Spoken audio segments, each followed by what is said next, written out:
The chains rattled in the dark cellar, and something inside them was still breathing. Illyra froze at the bottom of the stone steps, her candle shaking in her hand.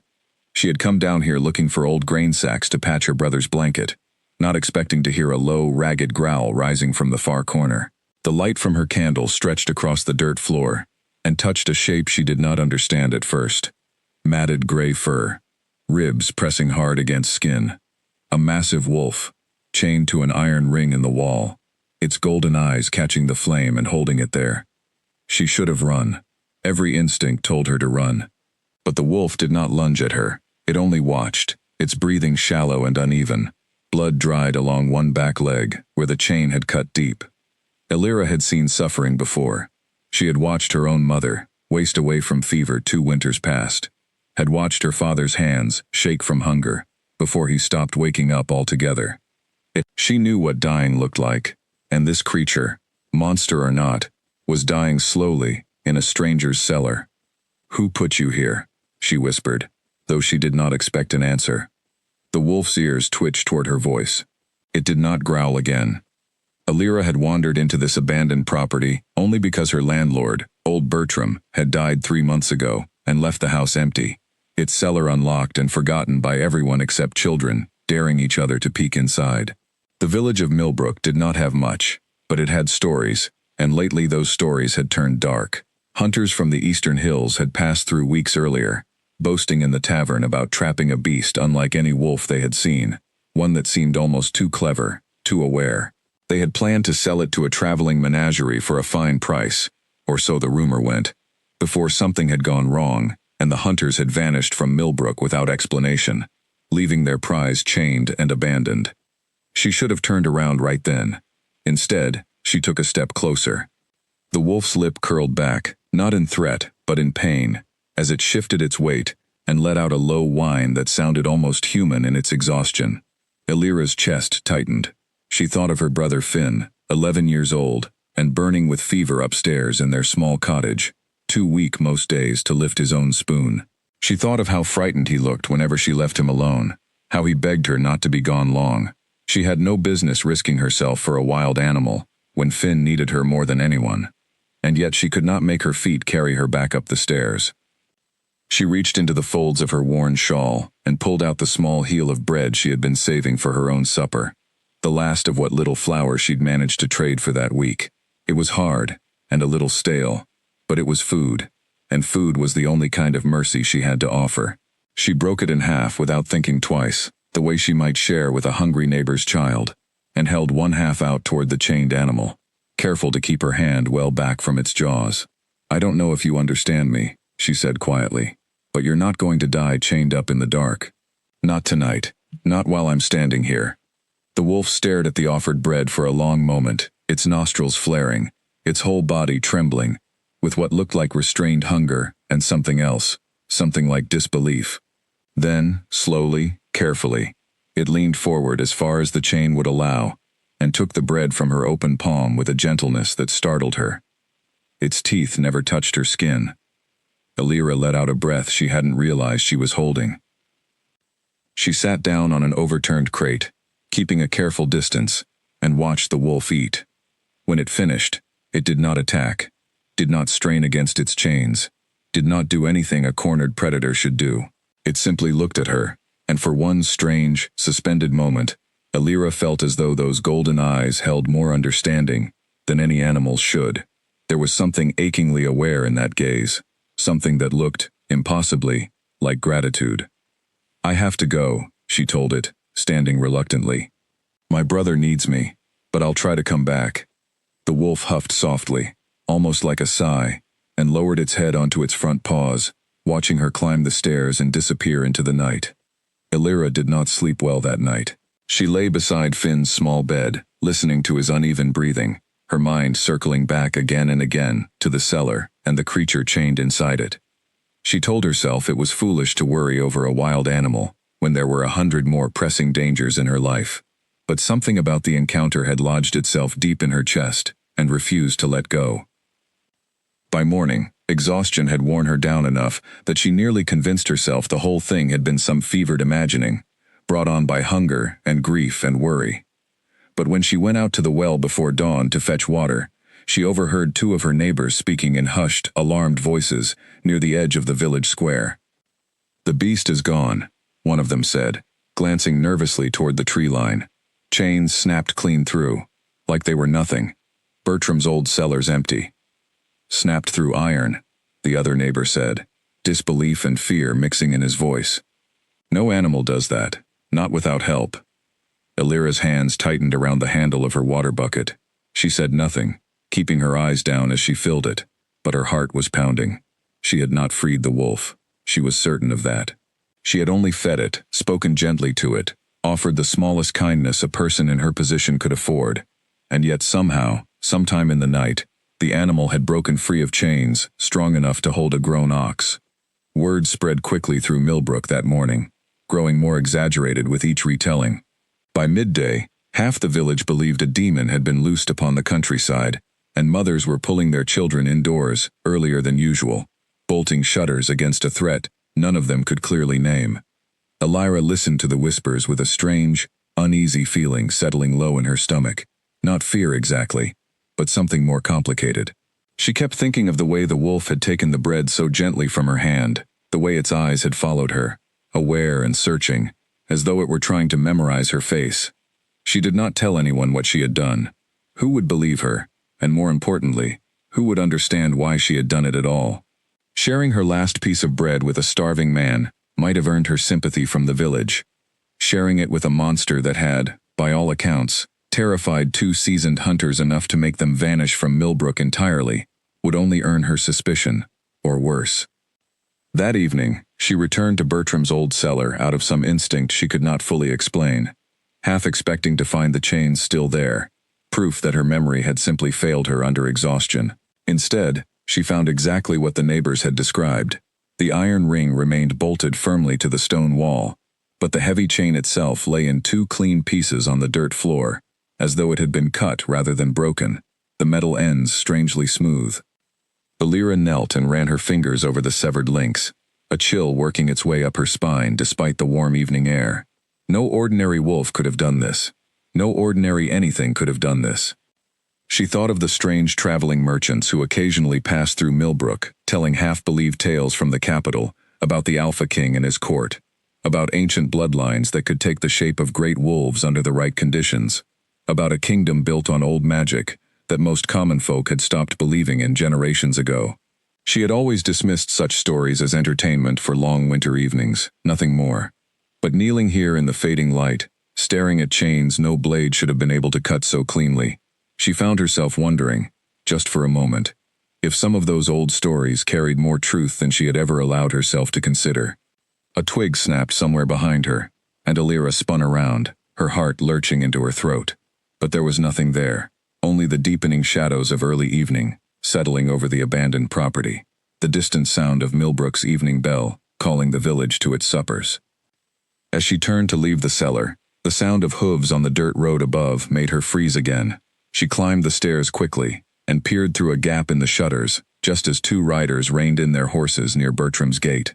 She recognized them at once, the same rough hunters who had boasted in the tavern weeks before about capturing something rare in the eastern hills. One of them, a broad man with a scarred jaw, swung down from his horse and strode toward the cellar door with obvious anger. "Someone's been down here," he said to his companion, kicking at the loose latch. "Chains don't cut themselves." "Maybe the thing had help," the other rider said, glancing warily toward the village houses. "Maybe someone in this miserable little village decided to play hero." Elira pressed herself flat against the inside wall of the cottage nearest the cellar, her pulse hammering so loudly she feared they might hear it. She had left no obvious sign of herself behind, no dropped shawl, no candle stub, nothing that could point directly to her. Still, the way the scarred man's eyes swept over the nearby houses made her stomach twist with fear. "If we find out who freed our prize," the scarred man said, loud enough to carry across the quiet square, "they will wish they had left well enough alone. That beast was worth more coin than this whole village sees in a year." His companion laughed, low and unpleasant. "Maybe the beast made a meal of them, and that is why nobody is talking." They lingered another quarter hour, questioning a few frightened villagers who had gathered nearby, none of whom knew anything useful to tell them. Elira stayed hidden until she heard the horses finally ride off toward the eastern road, the hoofbeats fading into the evening quiet. Only then did she allow herself to breathe properly again, her hands trembling as she gathered her water bucket and empty bread sack. She hurried home after that, checking over her shoulder more than once, though she could not have said exactly what she expected to see. When she reached her small cottage, she found Finn awake and sitting up in bed, his fever slightly lower than it had been the previous day, a small mercy she was deeply grateful for. "Where were you?" Finn asked, his voice still weak but curious. "You look like you saw something." "Just village gossip," Elira said, forcing a light tone into her voice, as she busied herself preparing what little supper they had left. "People are saying wild things about an escaped animal." "The demon wolf," Finn said, his eyes brightening slightly, with the kind of morbid fascination only a boy his age could summon even while sick. "Old Hetty said, it has eyes like fire, and can turn into smoke to escape any trap." Elira managed a small laugh despite herself, smoothing his blanket and pressing a hand gently to his forehead to check his temperature. "I doubt very much it turns into smoke, Finn. Probably just a large wolf that someone mishandled, and it fought its way free." But even as she said the words, meant to comfort her brother and calm her own nerves, she could not shake the memory of those golden eyes, watching her so intently in the dark, nor the impossible, clean cut through iron chains that should have held. Finn shifted against his pillow, studying her face with the sharp attention only siblings seem to develop for one another. "You're hiding something," he said simply. "You always chew your lip like that when you're hiding something." "I am not hiding anything," Elira said, though her voice wavered just slightly at the end. "I am tired, that is all. It has been a long day." "If the wolf comes back," Finn said, settling deeper into his blanket, with the fearless curiosity of a boy who had not yet learned to be afraid of the right things, "will you tell me? I want to see it. Real wolves, not the smoke kind Hetty talks about." "If it comes back," Elira said softly, brushing his hair from his forehead, "I promise you will be the first to know. Now sleep. Your fever needs rest more than either of us needs stories tonight."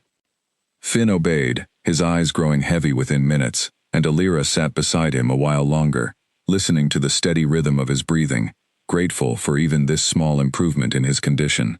She thought, not for the first time, how much she would give to see him fully well again, running through the village square, instead of confined to this narrow bed. Whatever strange thing had happened in Bertram's cellar, whatever creature now moved somewhere beyond the tree line, none of it mattered more to her than her brother's health. She told herself this firmly, as though repeating it enough times might make the unsettled feeling in her chest finally quiet down. It did not. She sat with Finn until he drifted off to sleep, then moved to the small window of their cottage and looked out at the dark tree line beyond the village, where the forbidden woods began. Somewhere out there, she suspected, the creature she had fed was moving through the shadows, healed enough to run, carrying with it a secret Elira herself had unknowingly become part of. She did not know, as she stood there in the quiet of her humble home, that the kindness she had shown a starving, chained animal would soon reach far beyond the borders of Millbrook, all the way to a throne, in a kingdom she had never seen, and to a king who would remember her small act of mercy, long after the chains had rusted away to nothing. For now, she only felt the strange, unshakable certainty that something had changed, that the quiet, hard life she had known in Millbrook was no longer entirely her own, and that whatever she had set into motion in that dark cellar was far from finished. Outside, beyond the reach of her candlelight, a pair of golden eyes watched her small cottage from the edge of the forest, patient and unblinking, before slipping silently back into the trees. 3 days after the wolf vanished from Bertram's cellar, a stranger rode into Millbrook, wearing clothes far too fine for a village this poor and this small. Elira noticed him first, from the market stall, where she sold mended clothes to earn what coin she could. He sat tall, on a dark horse, dressed in a traveling coat of deep green wool, his dark hair pulled back neatly, his bearing unmistakably that of someone accustomed to command rather than labor. Yet there was something guarded in his eyes as he surveyed the square, something almost wary, as though he expected trouble from every shadow. He introduced himself to the village elder as Corvin Ashford, a surveyor sent by the crown to assess land boundaries along the eastern woods. Nobody questioned it. Royal surveyors passed through remote villages often enough, checking old maps against new growth, settling disputes over grazing rights that had simmered for generations. Millbrook had seen a handful of them over the years, though none quite so striking, and none who seemed to study the villagers themselves as closely as he studied the land. Illyra paid him little attention at first, too occupied with her own worries to care much about a passing official. She had spent the previous 2 nights lying awake, listening for any sound outside her window, half expecting and half dreading the return of golden eyes at the edge of the trees. The wolf had not come back, not since that first strange night, and though relief should have settled her nerves, instead, she found herself troubled by an unexpected disappointment she did not fully understand. It was Finn, oddly enough, who brought the stranger directly into her path. Her brother, restless with his slowly improving health, had wandered farther from their cottage than Illyra liked, drawn by curiosity toward the fine horse tied near the well. Illyra found him there minutes later, chatting eagerly with the newcomer, as though they were old friends, asking a dozen questions about the horse's breed and the stranger's travels. "Finn," Illyra called sharply, hurrying toward them. "You should be resting, not bothering strangers."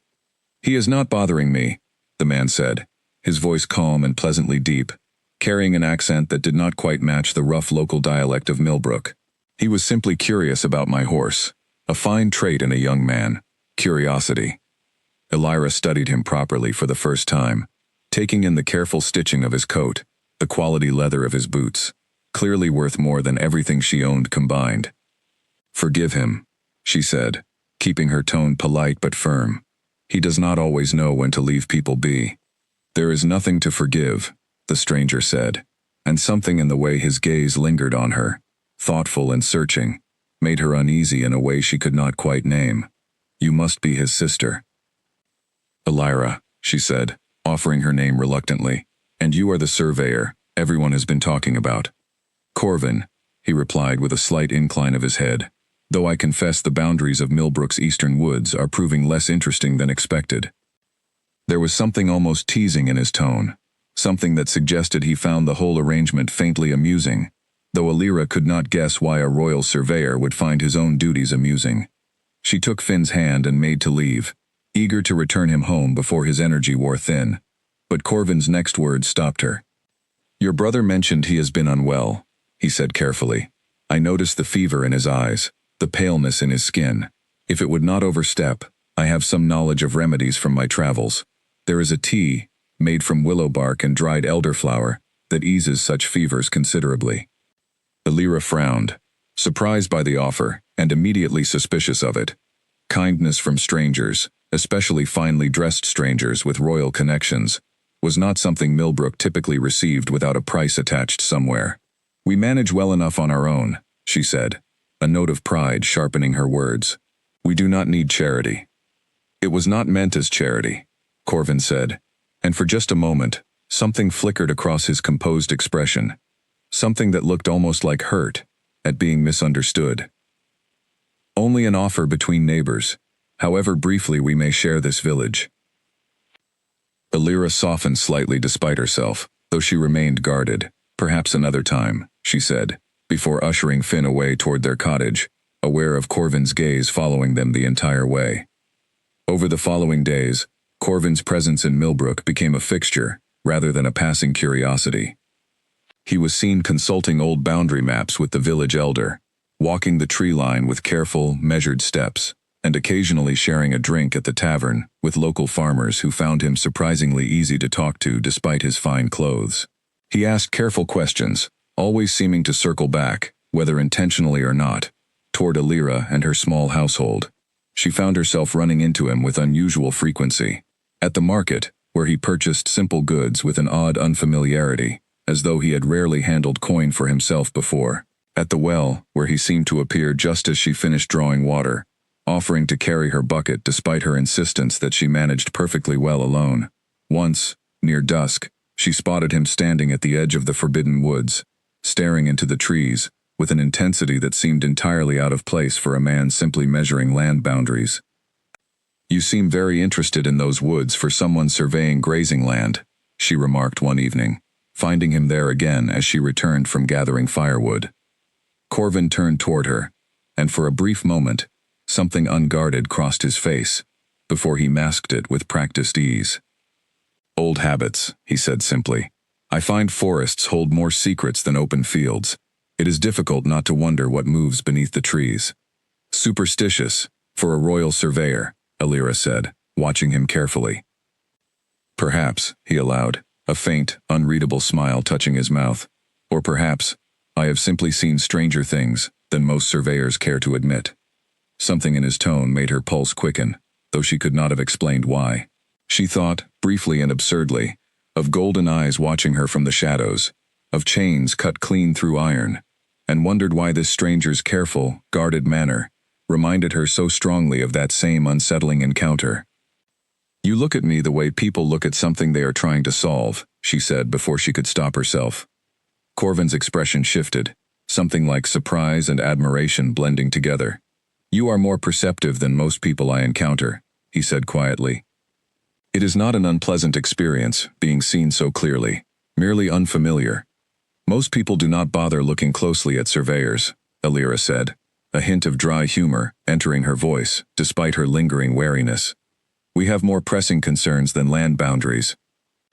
And yet you have looked closely enough to notice my interest in the woods," he pointed out, that same faint smile lingering. Illyra felt heat rise in her cheeks, unused to being teased so directly, and unused to enjoying it despite herself.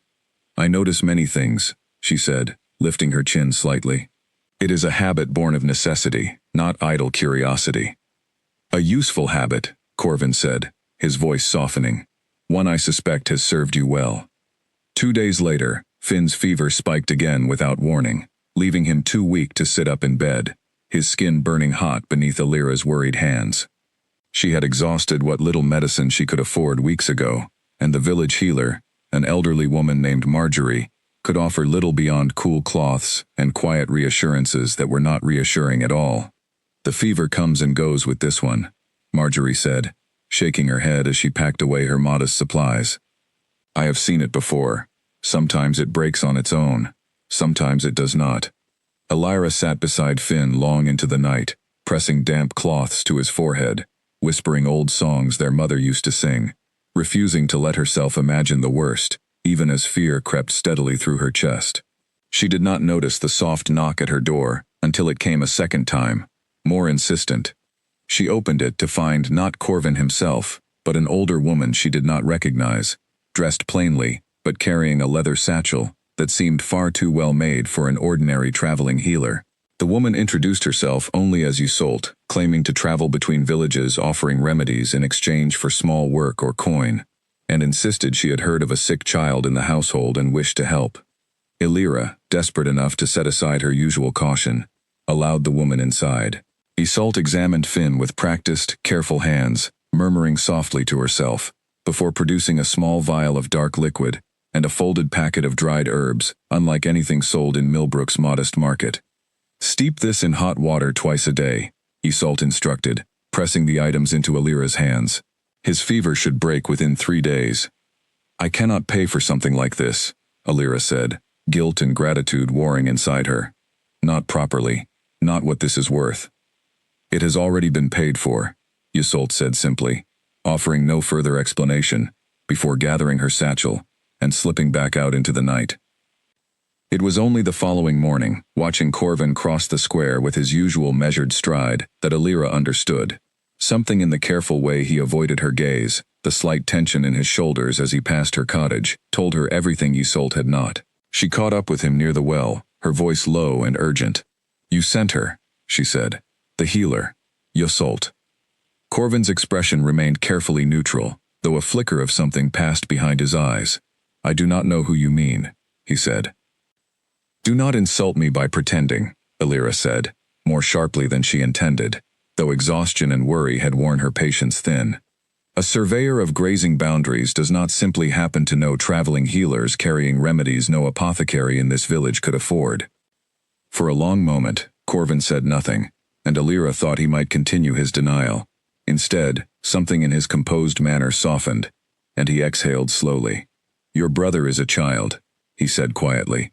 "Children should not suffer for the misfortune of their circumstances." That is all this was, nothing more complicated than that. That is not an answer, Illyra pressed. That is an evasion, dressed up as kindness. Perhaps it is both, Corvin admitted, meeting her eyes directly for the first time since she had confronted him. I have my reasons for discretion, Illyra. I promise you. None of them are meant to bring you harm. She studied his face carefully, searching for deception, and finding, instead, something that looked remarkably like sincerity, layered over old, careful guardedness. You are not simply a surveyor, she said slowly, the realization settling uncomfortably in her chest. I do not know what you are, but you are not that. No, Corvin agreed quietly, after a long pause. I am not simply that, but I am not yet able to tell you what I truly am. I ask only that you trust the intention behind what I have done, even without understanding the reason.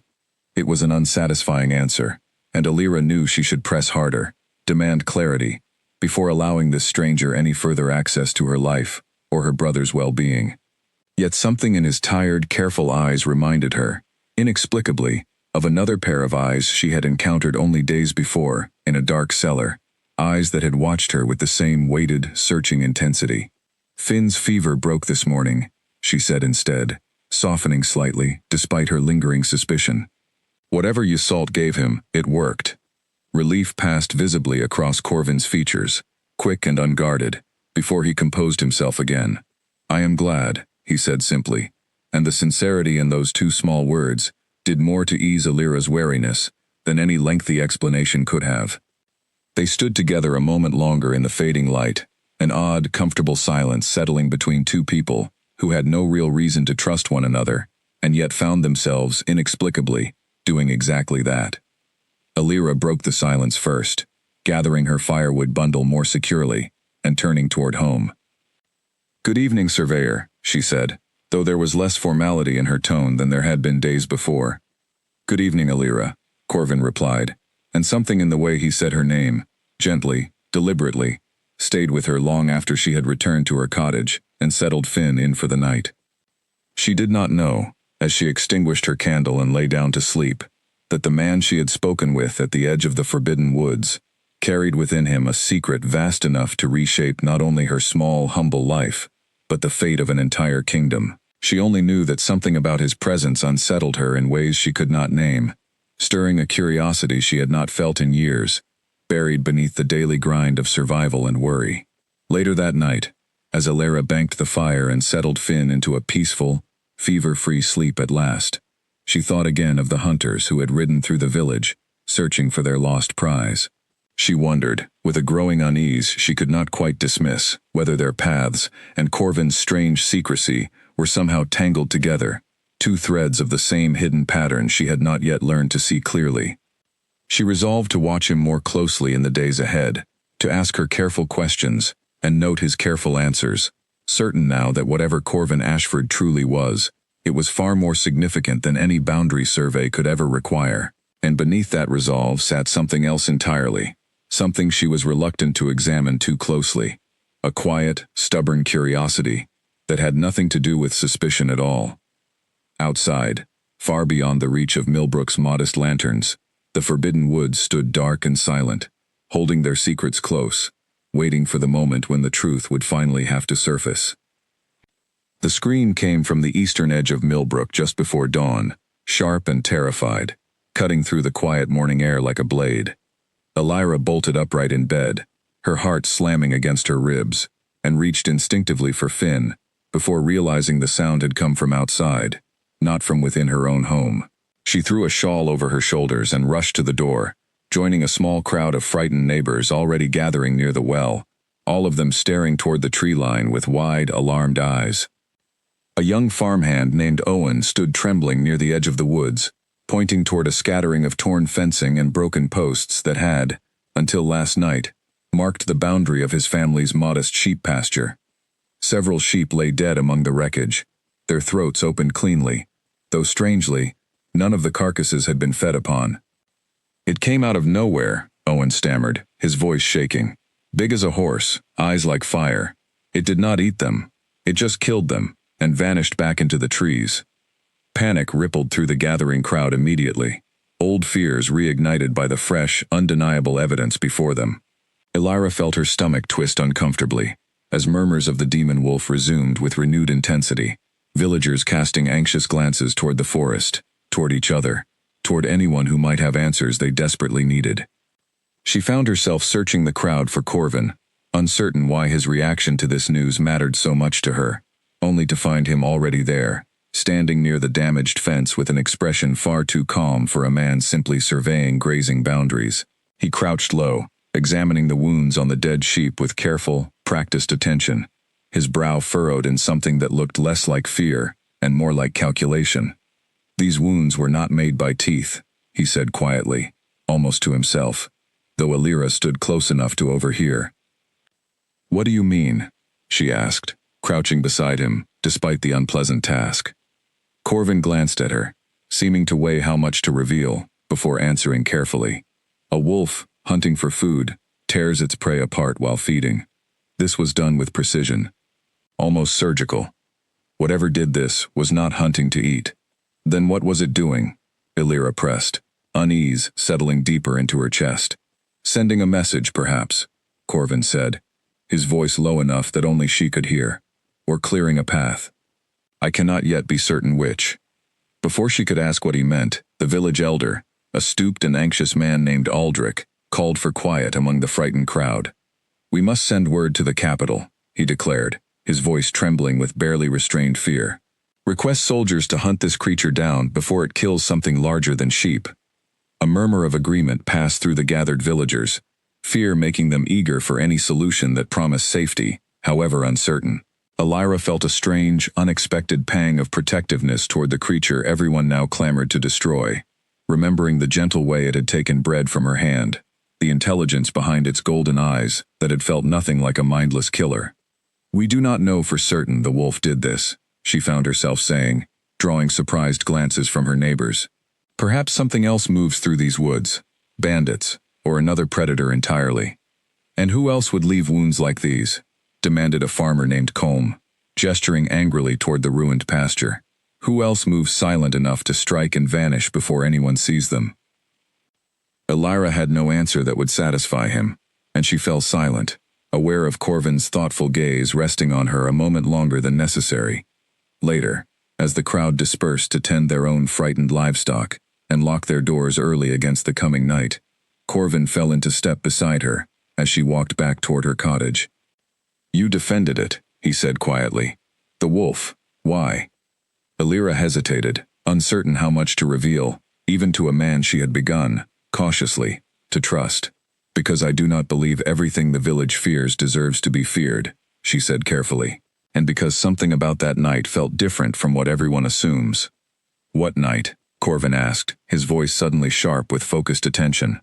Illyra stopped walking, studying his face carefully, weighing whether to trust him with the truth she had kept hidden for days now. Something in his intense, searching expression convinced her, against her better judgment, that he already suspected more than he was saying. "I fed it," she admitted quietly.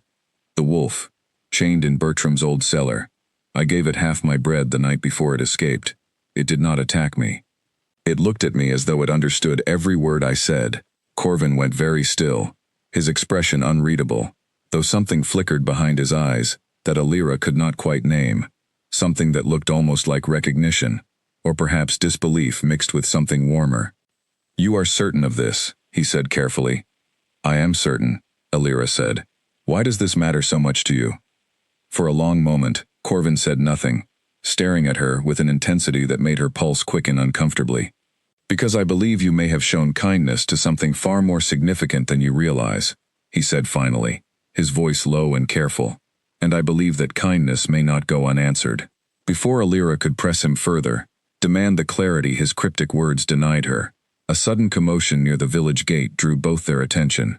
Soldiers, a full dozen of them bearing the crest of the royal crown, rode into Millbrook with grim purpose, led by a hard-faced captain, who dismounted immediately and demanded to speak with the village elder. "We are hunting a fugitive," the captain announced, loudly enough for the gathering crowd to hear.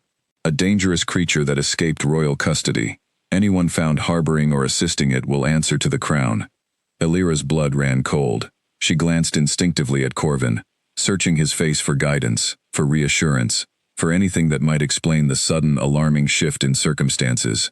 His expression had hardened into something guarded and watchful, his easy manner from moments before replaced entirely by careful calculation. "Royal custody," Elira whispered, low enough for only him to hear.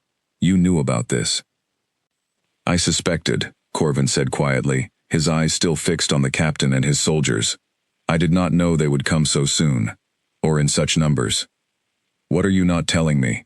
Elira demanded, fear and frustration sharpening her voice. Corvin turned to look at her fully then, something urgent and pleading entering his careful expression. "More than I am able to explain here, in this square, with soldiers watching every word we exchange," he said quietly. "I need you to trust me a little longer, Elira. I promise you, the truth is coming, and it will explain everything, but not here, not now."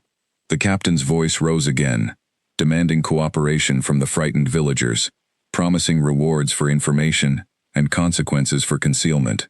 Elira watched the soldiers spread through Millbrook with growing dread, searching homes and questioning neighbors with cold efficiency, and felt, for the first time since that strange night in Bertram's cellar, genuinely afraid of what she had unknowingly involved herself in.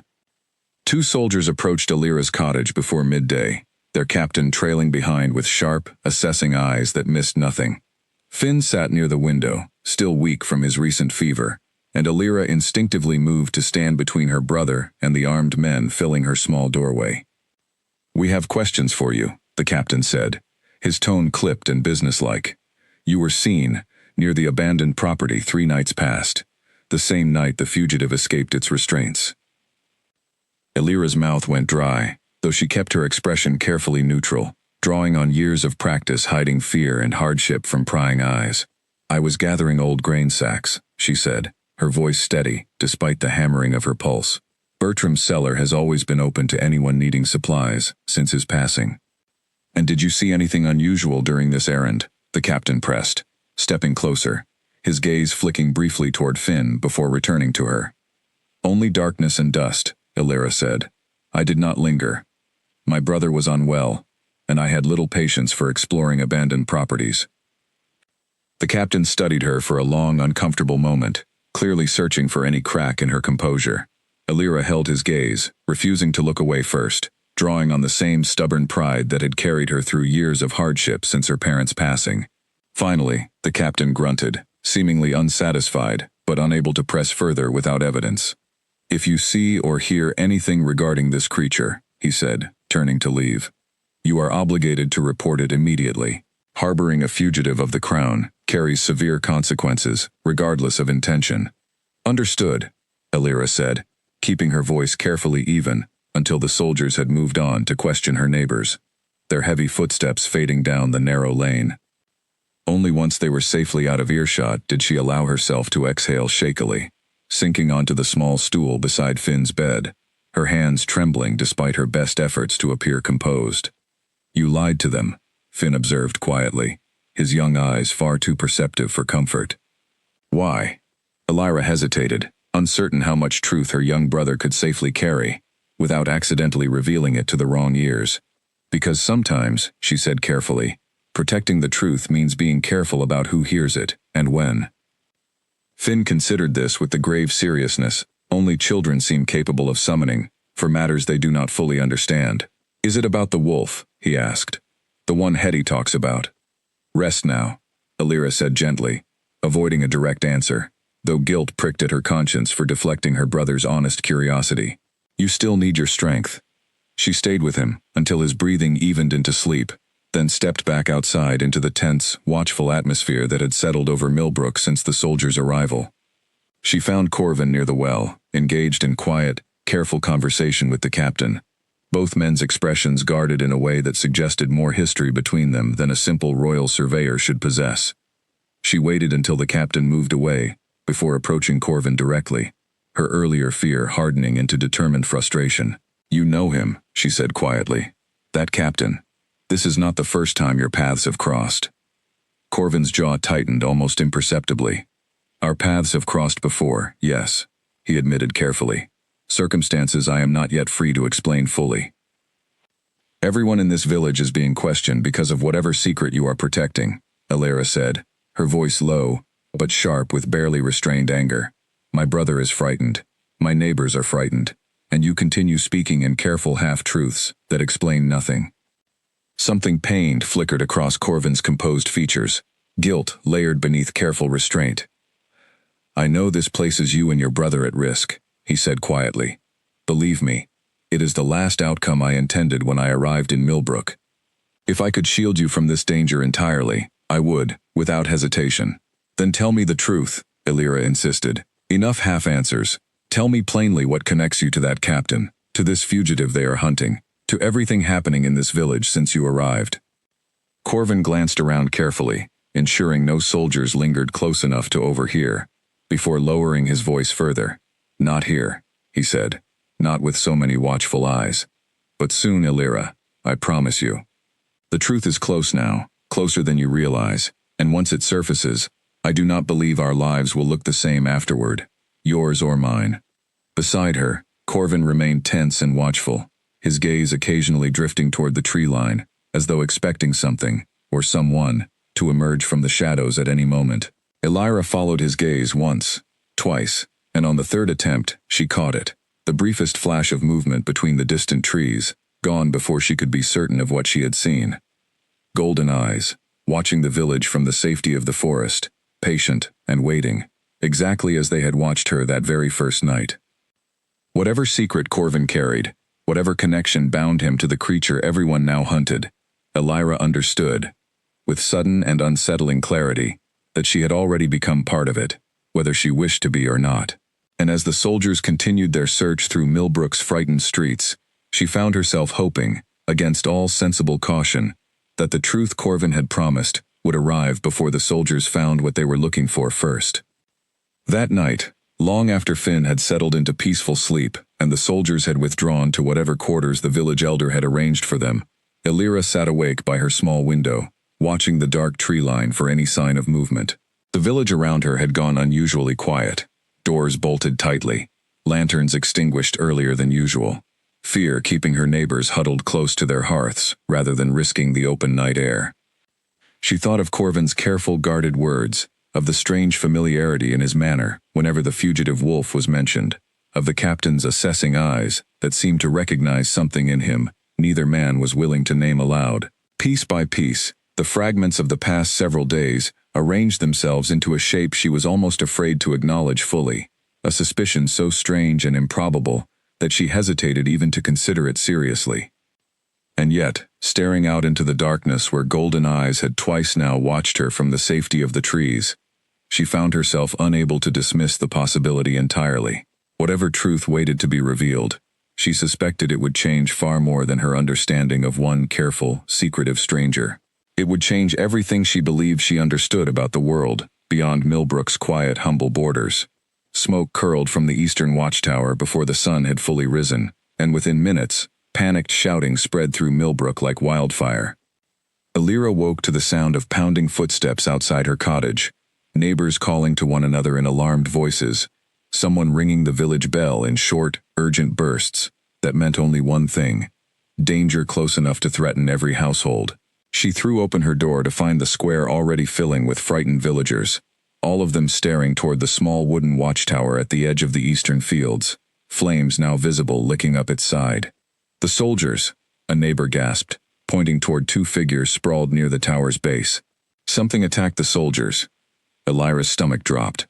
She hurried closer with the rest of the gathering crowd, keeping Finn firmly behind her despite his protests, and saw the two guardsmen posted overnight, lying motionless near the tower's charred foundation. One groaned weakly, alive but badly injured, his arm bent at an unnatural angle. The other remained still entirely, and villagers averted their eyes from the ominous, wet gleam of blood soaking through his uniform. The hard-faced captain arrived within moments, his expression thunderous as he surveyed the scene, barking orders at his remaining soldiers to secure the perimeter and search the surrounding fields. "Whatever attacked my men," he announced to the frightened crowd, "will answer for this before the week is through. I want every able-bodied villager questioned. Someone in this village knows more than they are telling me." Elira felt Corvin's presence beside her before she saw him, his expression grim as he studied the wounded soldier being carried away on a makeshift stretcher. This was not the wolf, he murmured, quiet enough that only she could hear. How can you be certain? Illyra asked, matching his low tone. The wounds, Corvin said, nodding toward the fallen guardsman's injuries as the stretcher passed. Blade marks, not claws. Someone wants this blamed on the fugitive, but this was done by human hands. Illyra's mind raced, piecing together fragments of suspicion that had been building since the soldiers first arrived. Who would benefit from making it look like the wolf attacked royal guardsmen, she asked. Corvin's jaw tightened, and for the first time since she had met him, something like genuine fear flickered across his composed features. Someone determined to see this creature destroyed before certain truths can surface, he said carefully. Someone with resources enough to orchestrate an attack this precise, and connections enough to ensure the blame falls exactly where they wish it to fall. You speak as though you already suspect who, Illyra said, studying him closely. I have suspicions, Corvin admitted, his voice low and troubled. None I am free to share yet, not without proof that could protect you and your brother from becoming targets yourselves. Illyra felt a chill settle over her despite the warming morning sun, the casual mention of herself and Finn as potential targets landing with unwelcome weight. Targets, she repeated. Corvin, if there is danger to my family because of whatever secret you carry, I deserve to know now, not after something happens we cannot undo. Corvin's expression softened with something that looked achingly like regret. You are right, he said quietly. You deserve far more honesty than I have given you thus far. But not here, in the open square, surrounded by soldiers and frightened neighbors who might overhear more than either of us can afford. Then where? Illyra demanded. When? Tonight, Corvin said, glancing carefully around them to ensure no one listened too closely. After the village settles and the soldiers withdraw to their quarters, meet me at the old mill by the river, where we can speak without prying ears. Illyra hesitated only a moment before nodding, aware of the risk in trusting a man whose true purpose in Millbrook remained largely mysterious, yet equally aware that continuing in ignorance had grown far more dangerous than seeking answers directly. I will be there, she said. The remainder of the day passed slowly, tension thick enough to feel physically oppressive as soldiers combed through Millbrook's homes and fields, questioning frightened villagers who had little useful information to offer beyond fearful speculation. Illyra busied herself caring for Finn, whose fever had thankfully not returned, though his curiosity about the morning's chaos proved difficult to satisfy, without revealing more than she intended. Will the soldiers hurt anyone? Finn asked quietly, as evening approached, his young face drawn with worry beyond his years. Not if everyone cooperates and stays calm, Illyra said, hoping the reassurance sounded more confident than she felt. This will pass, Finn. These things always do. She waited until her brother had settled into sleep before slipping quietly from the cottage, moving through Millbrook's shadowed lanes with careful, measured steps, avoiding the occasional soldier still patrolling the darkened streets. The old mill stood at the river's edge, just beyond the village proper, its wooden wheel long since stilled, its interior offering enough privacy for the conversation Corvin had promised. She found him already waiting inside, a single lantern casting flickering light across his troubled features. He looked up as she entered, relief and apprehension mingling in his expression. Thank you for coming, he said quietly. I want the truth, Illyra said, crossing her arms and standing firm, despite the uncertainty churning inside her. All of it, Corvin. No more careful half-answers. He studied her for a long moment, something like resolve settling over his features, before he began speaking, his voice low and measured. What I am about to tell you will sound impossible, he said.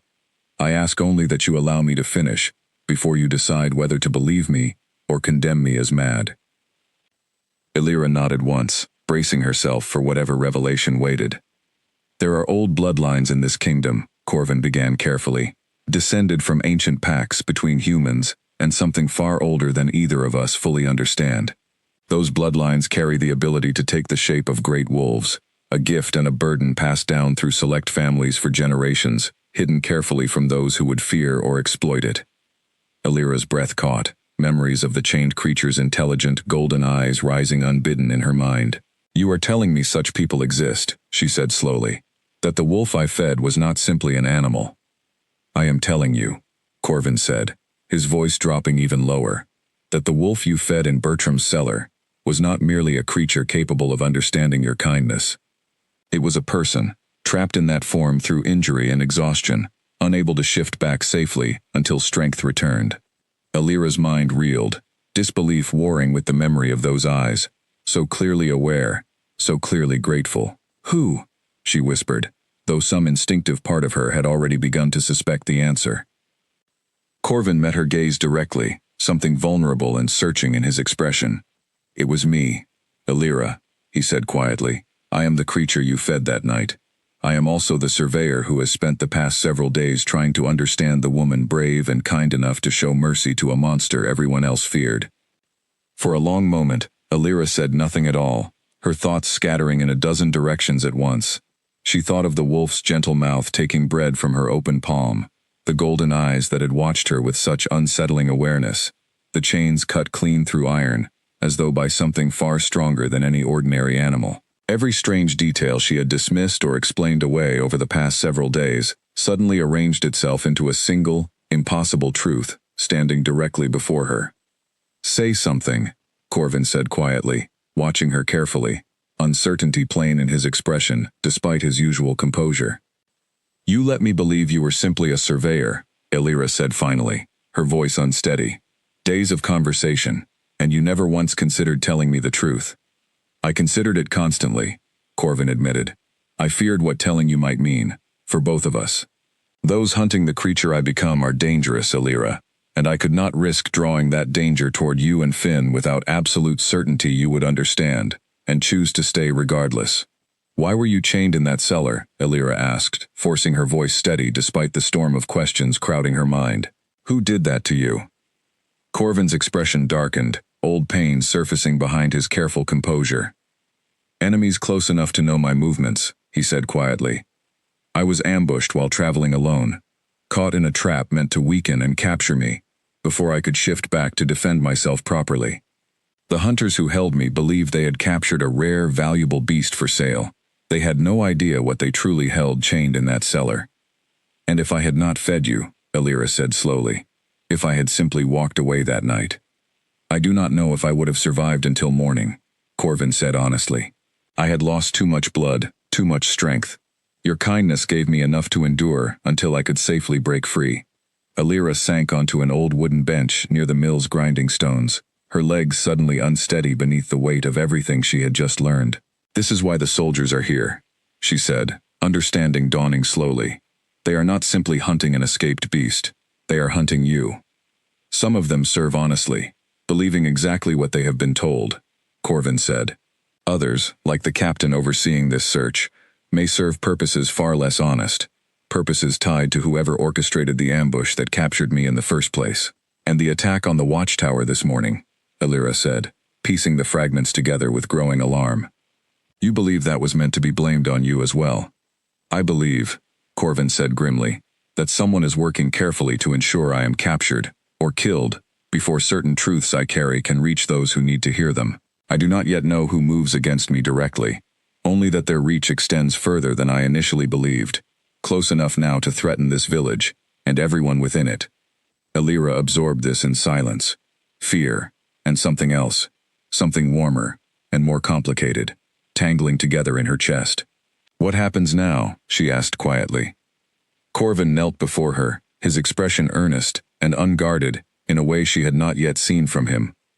Now I ask for your continued trust, however difficult that may be, given everything I have withheld, he said. And I promise you, in return, that I will do everything within my power to keep you and Finn safe from whatever danger my presence has brought to Millbrook. Trust does not come easily to me, Alira admitted quietly, not after everything I have had to manage alone these past years. But you did not have to send Yasalt to help Finn. You did not have to linger in this village asking after my well-being when a simpler man would have kept his secret buried and moved on. That counts for something. It counts for a great deal, to me, Corvin said, something warm entering his voice despite the gravity of their conversation. There is still much you have not told me, Alira said, studying him carefully. Who ambushed you? Why they wanted you captured rather than killed outright? What truths you carry that someone finds dangerous enough to hunt you across an entire kingdom? All of that I promise to share, Corvin said, but some of it endangers you simply by the knowing, and I would rather burden myself with silence a while longer than place you at greater risk before I understand fully who threatens us." Illyra wanted to argue, wanted to insist she could handle whatever truth he still withheld, but something in his tired, careful expression convinced her that pressing further tonight would accomplish little beyond exhausting them both. "Then I will wait," she said. "For now, but not indefinitely, Corvin. I have trusted you with more than I intended already. Do not make me regret it." "I will not," he said quietly, and something in the solemn weight of his promise settled uneasily alongside the fear still coursing through her. They left the mill separately, several minutes apart, to avoid drawing attention should any soldier still patrol the darkened lanes nearby.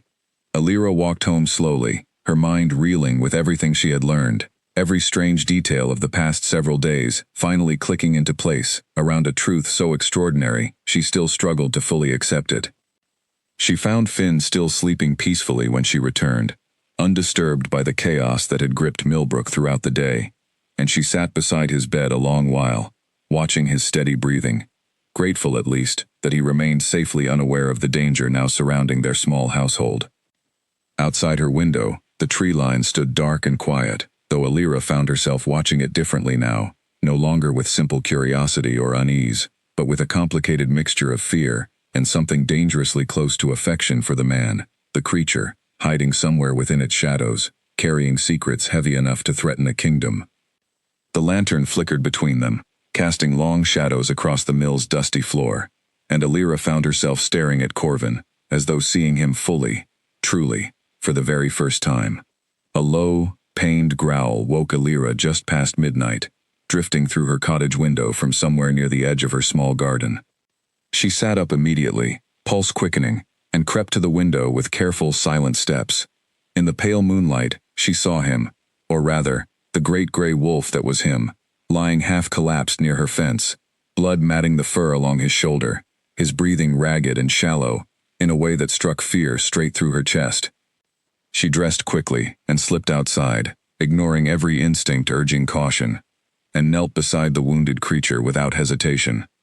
Up close, she could see the wound clearly, a deep gash torn along his flank, still bleeding steadily, despite what looked like a desperate, hurried attempt to stem the flow using nothing but instinct and stubborn will. "Corvin," she whispered urgently, "what happened?"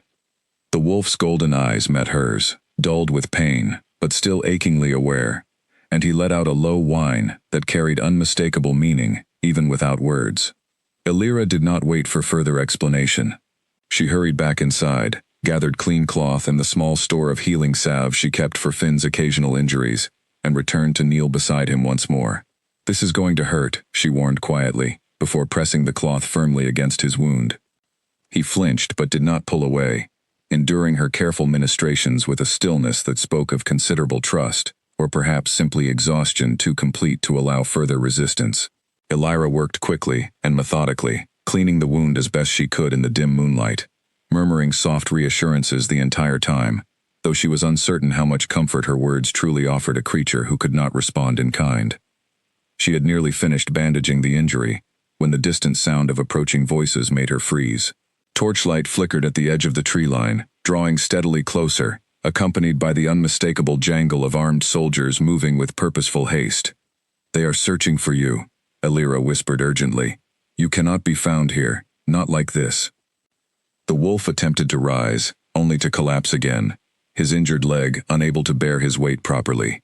Panic rose in Illyra's chest as the torchlight drew nearer, voices now audible enough to make out individual words, the captain's harsh commands, directing his men to search every garden and outbuilding along the village's edge. Without allowing herself time to reconsider the wisdom of her decision, Illyra half-dragged, half-guided the wounded wolf toward her small cottage, wrestling him through the narrow doorway despite his considerable weight and size.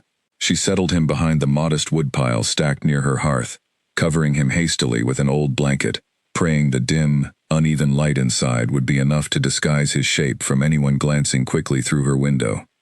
She had barely finished when a firm knock sounded at her door. Illyra smoothed her expression into practiced calm before answering, opening the door just enough to reveal the captain himself, flanked by 2 soldiers bearing torches that cast harsh, flickering light across her small yard. We are searching every property along this boundary, the captain said without preamble, his sharp eyes scanning what little of her cottage's interior he could see past her shoulder. Reports of blood near your garden fence. I heard something earlier, Alira said carefully, keeping her voice steady, despite her hammering pulse. Likely a fox or some wild creature, caught by a larger predator. I found nothing when I checked. The captain studied her closely, clearly unconvinced, though lacking sufficient evidence to press the matter directly.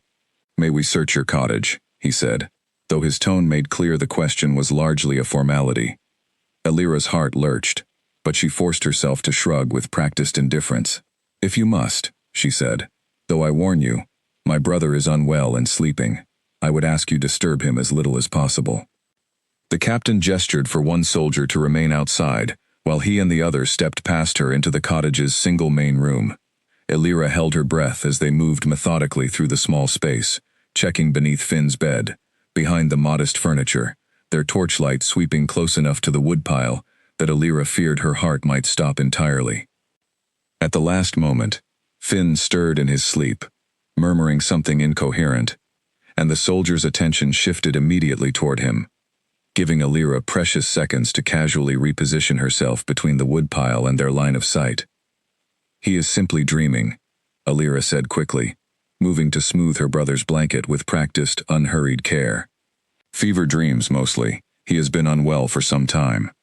The captain's gaze lingered on Finn a moment longer, before finally turning away, apparently satisfied there was nothing more to find. Report immediately, if you notice anything unusual, he instructed, his tone still edged with suspicion, despite finding no direct evidence. Of course, Alira said, ushering them toward the door with barely concealed relief.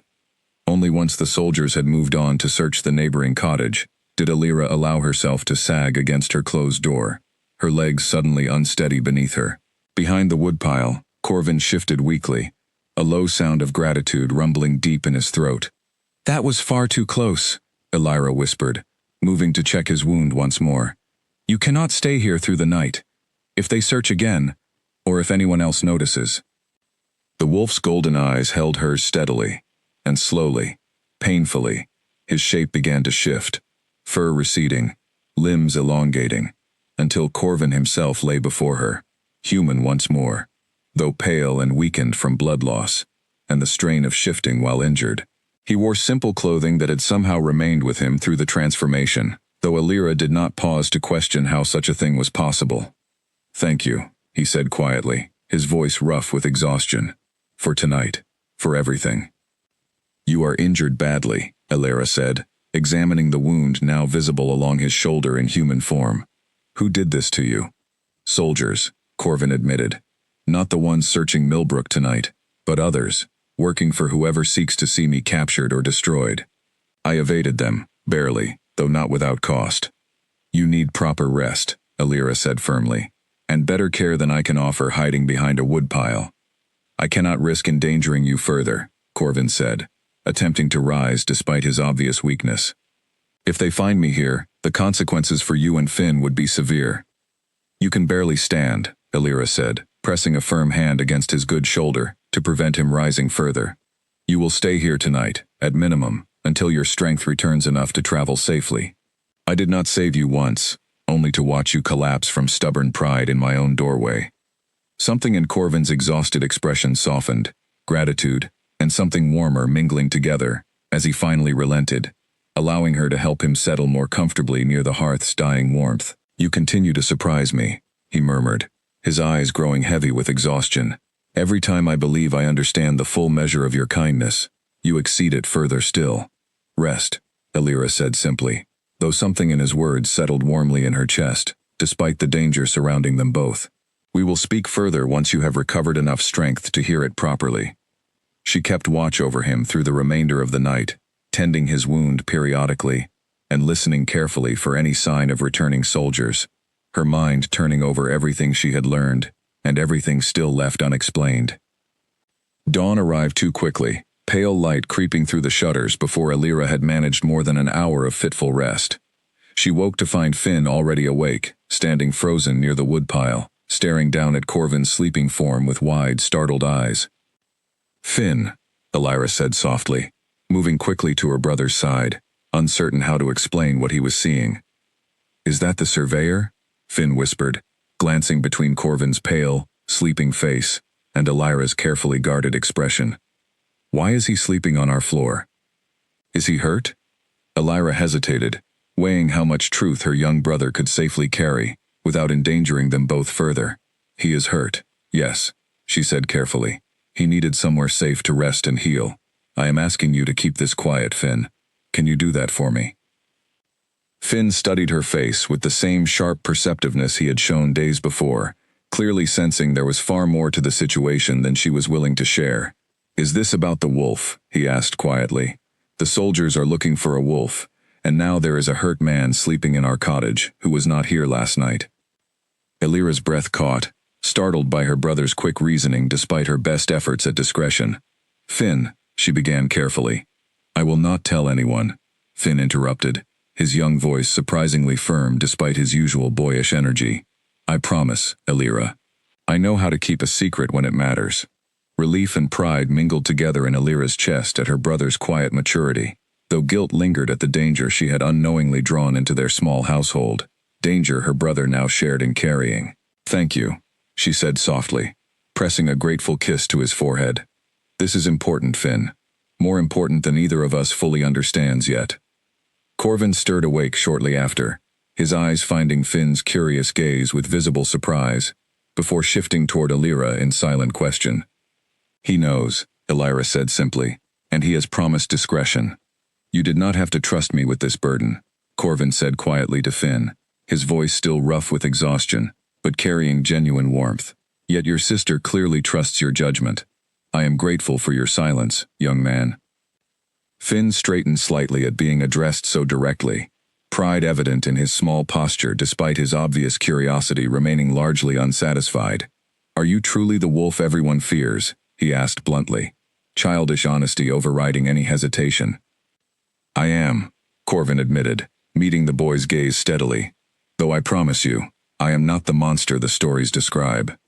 Finn considered this solemnly for a long moment. "Hetty said you have eyes like fire," he said finally. "Your eyes just look like eyes to me." A faint, tired laugh escaped Corvin despite his weakened state, genuine amusement briefly breaking through his careful composure. "Village stories tend toward exaggeration," he said. "Though I suspect Hetty means well, even if her tales stray rather far from accuracy." Elira busied herself preparing a modest breakfast, while the two continued their careful, curious conversation, relieved to see Finn's fear giving way gradually to cautious acceptance, even fascination, regarding their unexpected houseguest. Yet beneath her relief, worry continued, gnawing steadily at her thoughts. Corvin needed time to heal properly, time their small cottage could not safely provide, with soldiers actively searching the village and its surrounding properties. "You cannot stay here indefinitely," she said quietly, once Finn had settled back into bed, to rest his still recovering strength. "Not with soldiers searching every property along this boundary. Sooner or later, they will return, and next time, we may not be so fortunate." "I know," Corvin admitted, his expression troubled. "I need only a few days more to heal enough for travel. After that, I intend to return to where I can properly address the danger threatening us both, and hopefully end this pursuit permanently." "Return to where?" Elira asked carefully. Corvin met her eyes, something solemn and weighty entering his expression, though he offered no immediate answer, beyond a promise that clearly cost him effort to voice.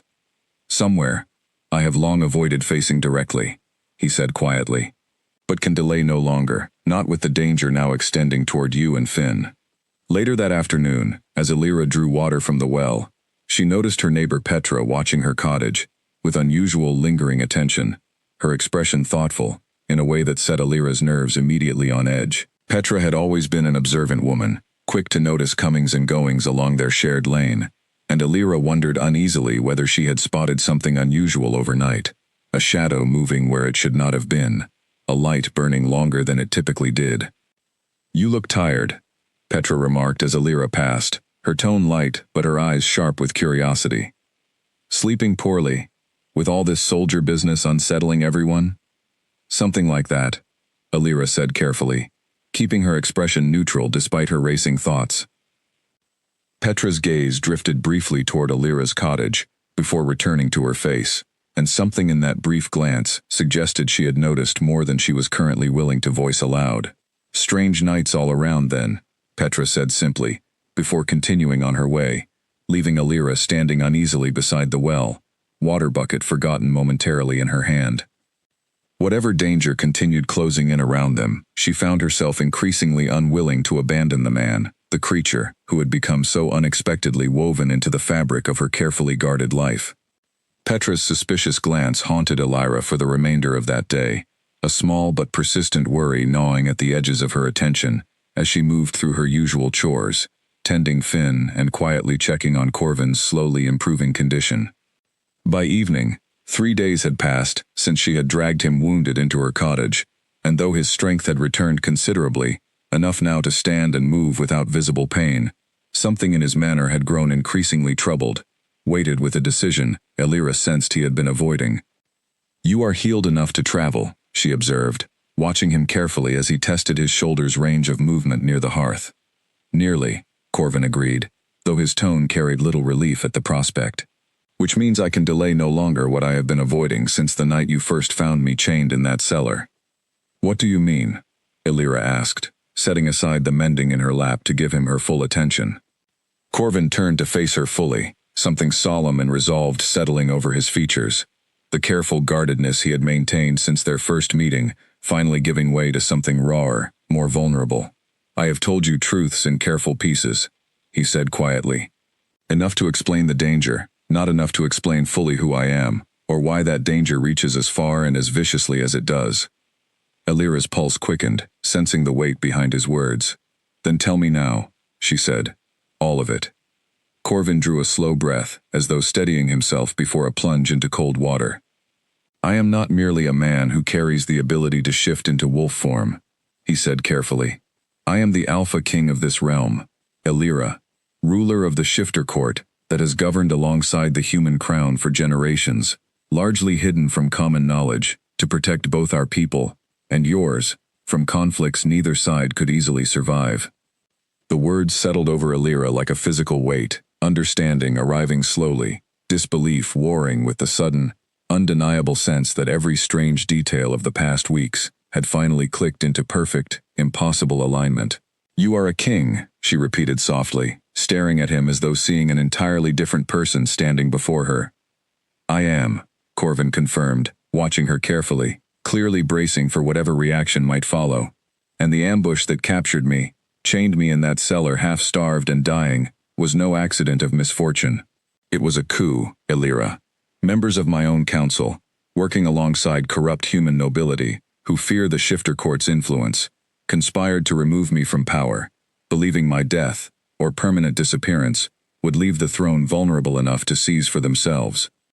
The hunters who captured you," Alira said slowly, piecing the truth together. "They did not simply stumble upon a rare beast. They were paid handsomely to capture, weaken, and hold me, until my enemies could arrange a more permanent solution," Corvin said grimly. "I do not know precisely how far their reach extends, only that it stretches deep enough into my own court to have arranged such precise, coordinated betrayal." Alira sat in stunned silence for a long moment, absorbing the full scope of what she had unknowingly involved herself in. "The soldiers searching Millbrook," she said finally. "The captain. Are they part of this conspiracy?" "Some, likely," Corvin said. "Others serve honestly, believing entirely false reports that paint me as a dangerous fugitive, rather than their rightful king, wrongfully deposed.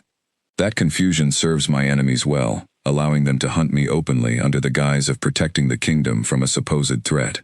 "Why have you not simply returned to your court and exposed them?" Alira asked. "Surely there are loyal soldiers, advisors, someone who would recognize you and restore your rightful place." "It is not so simple," Corvin said, his expression troubled. "I do not yet know the full extent of the betrayal. How many within my own council participated? How many soldiers now serve corrupted orders without realizing it? Returning too soon, without proof or allies I can trust absolutely, risks walking directly into whatever trap my enemies have prepared to finish what the ambush began." Alira absorbed this, understanding slowly dawning regarding the true scope of danger surrounding them both. "That is why you needed time," she said. "Time to heal, to plan, to gather whatever proof or support you require, before confronting your enemies directly. Yes, Corvin said quietly, and I fear that time has now run dangerously short. Every day I remain hidden, my enemies strengthen their position, spreading their false narrative further, consolidating whatever support they need to make my eventual return, should I survive to attempt it, far more difficult to achieve. Then what will you do? Alira asked. Corvin studied her for a long moment, something vulnerable and searching in his expression before he answered. I intend to return to the capital, he said, carefully, discreetly, gathering what loyal allies I can trust along the way. It is dangerous, perhaps the most dangerous undertaking I have faced since the ambush itself, but remaining hidden indefinitely accomplishes nothing beyond allowing my enemies further opportunity to entrench themselves. Fear tightened in Alira's chest at the thought of the danger he now described so calmly. When will you leave? She asked, surprised by how much the question cost her to voice.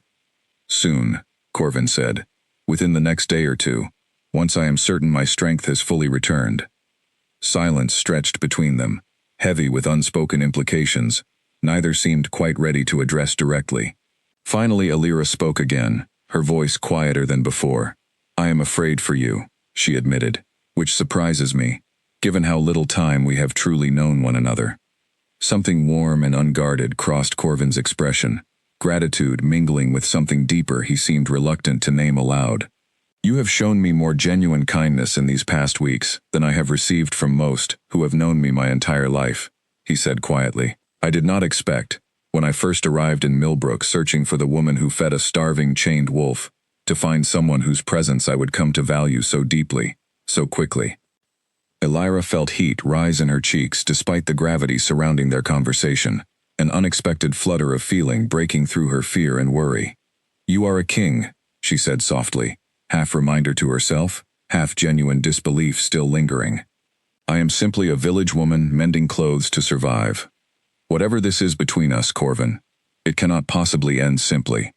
Nothing about this has been simple since the moment you knelt beside a chained, dying wolf and offered him half your last piece of bread, Corvin said, his voice low and earnest. I do not know what the future holds, Alira, for either of us, but I know I do not wish to face whatever comes without you standing somewhere within it. Their quiet conversation was interrupted moments later by Finn stirring from his rest, wandering closer, with the unguarded curiosity that seemed to define him, regardless of circumstance. You are both very serious tonight, he observed, glancing between them. What happened? Alira exchanged a glance with Corvin, silently asking whether the full truth should extend to her young brother as well.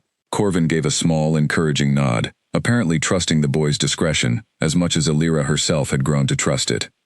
Finn, Alira said carefully, what I am about to tell you must remain an absolute secret, more important than anything I have asked you to keep quiet before. Finn's eyes widened with solemn attention, sensing the gravity in his sister's tone. I promise, he said firmly. Corvin is not simply a shifter capable of becoming a wolf, Alira continued, glancing toward Corvin for confirmation before proceeding. He is the Alpha King, Finn, ruler of an entire kingdom of people like him. Finn's mouth fell open, astonishment plain across his young features as he turned to study Corvin with newfound wide-eyed wonder. You are a real king, he said, disbelief and excitement mingling in his voice. Like in Hetty's stories, except real? Rather less glamorous than the stories suggest, I am afraid, Corvin said, a tired but genuine smile touching his mouth at the boy's obvious astonishment. Kings spend far more time worrying over conspiracies and betrayal than riding gloriously into battle. I promise you. Are you going to fight the people who tried to hurt you? Finn asked, curiosity overriding any hesitation. I hope to expose them, rather than fight them directly, if such a path remains possible, Corvin said carefully. Though I confess I cannot yet promise how simply or peacefully this will resolve. Finn considered this with unusual gravity for a boy his age, before turning to his sister with sudden sharp concern. Will you go with him? He asked. When he leaves? Alira hesitated, the question landing with unexpected weight, forcing her to confront a decision she had not yet fully allowed herself to consider directly. I do not know, she admitted honestly. That decision has not yet been made, Finn. You should go, Finn said, surprising her with his quiet conviction. You have taken care of me every day since mother and father passed. Let someone take care of you for once. Elira's throat tightened unexpectedly at her young brother's perceptive words, gratitude and love for him swelling warmly, despite the uncertainty surrounding their future. And what would happen to you if I simply left Millbrook? She asked gently. I could come too, Finn said immediately, though a flicker of uncertainty crossed his expression at the suggestion. Or stay with Marjorie. She has always been kind to us. Corvin cleared his throat gently, drawing both their attention. Whatever Elira ultimately decides, he said carefully, know that I would never ask her to abandon you, Finn. If circumstances allow, and if she chooses to accompany me, you would come as well. I do not intend to separate a family that has already endured enough hardship.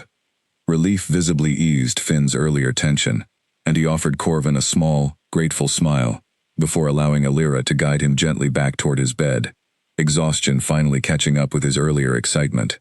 Once he had settled back into sleep, Elira returned to where Corvin waited near the hearth, the earlier weight of their conversation settling once more between them. He is a remarkable boy, Corvin observed quietly, perceptive well beyond his years.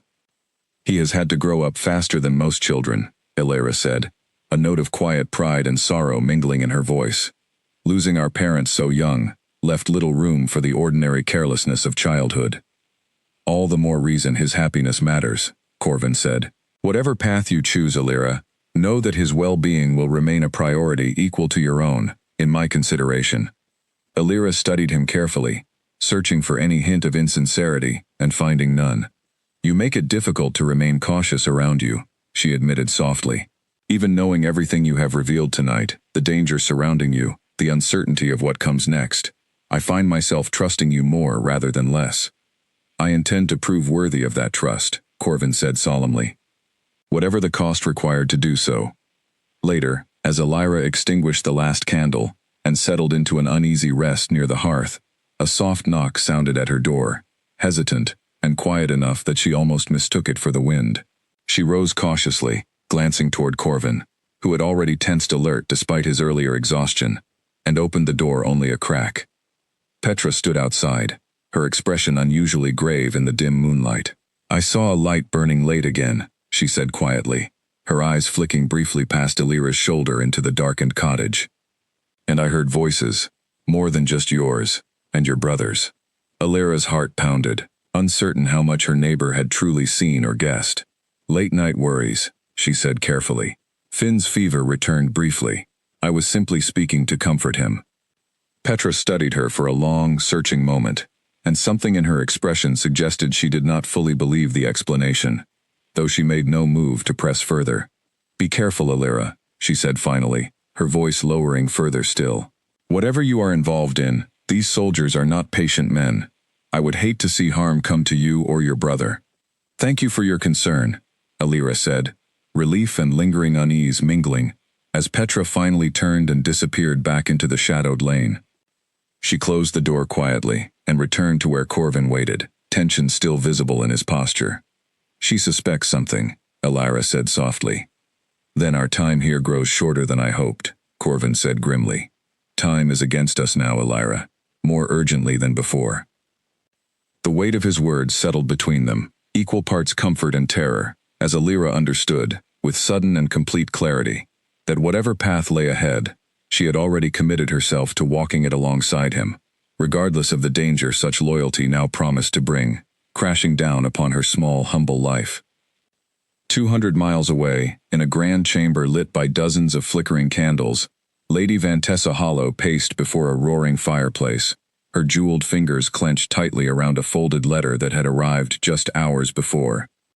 He is alive, she said icily, tossing the letter toward Lord Halden, who sat comfortably in a high-backed chair near the hearth, sipping wine with the calm indifference of a man who believed himself untouchable. Weeks of careful planning, and your hunters allowed him to simply walk free. Halden set his wine aside, retrieving the letter and scanning its contents with a slight frown. Alive, perhaps, he said, but wounded, hunted, and without allies. This changes little of our timeline, Vantessa. A king in hiding, unable to prove his identity or rally support, remains as good as no king at all. You underestimate him, Vantessa snapped, resuming her agitated pacing. Corvin has survived worse than a village full of frightened peasants and a handful of soldiers loyal to whatever narrative we have constructed. If he reaches the capital and finds even a handful of allies willing to hear the truth, our entire plan collapses. Then we ensure he never reaches the capital, Halden said calmly, refilling his wine with unhurried confidence. Our hunters report he was last seen recovering in some backwater village called Millbrook, a location easily watched, easily contained. Watched is not the same as captured, Vantessa said sharply. I want him found, Halden, found and silenced permanently, before he can gather whatever proof or allies threaten to unravel everything we have built these past months. Halden's expression sharpened slightly at her tone, though he kept his voice measured. Careful, Vantessa. Permanent solutions carry permanent consequences, should our involvement ever be traced. The Council already grows uneasy with how long this search has dragged on. The Council will grow far more uneasy, Vantessa said coldly, if Corvin returns to expose our involvement in his ambush.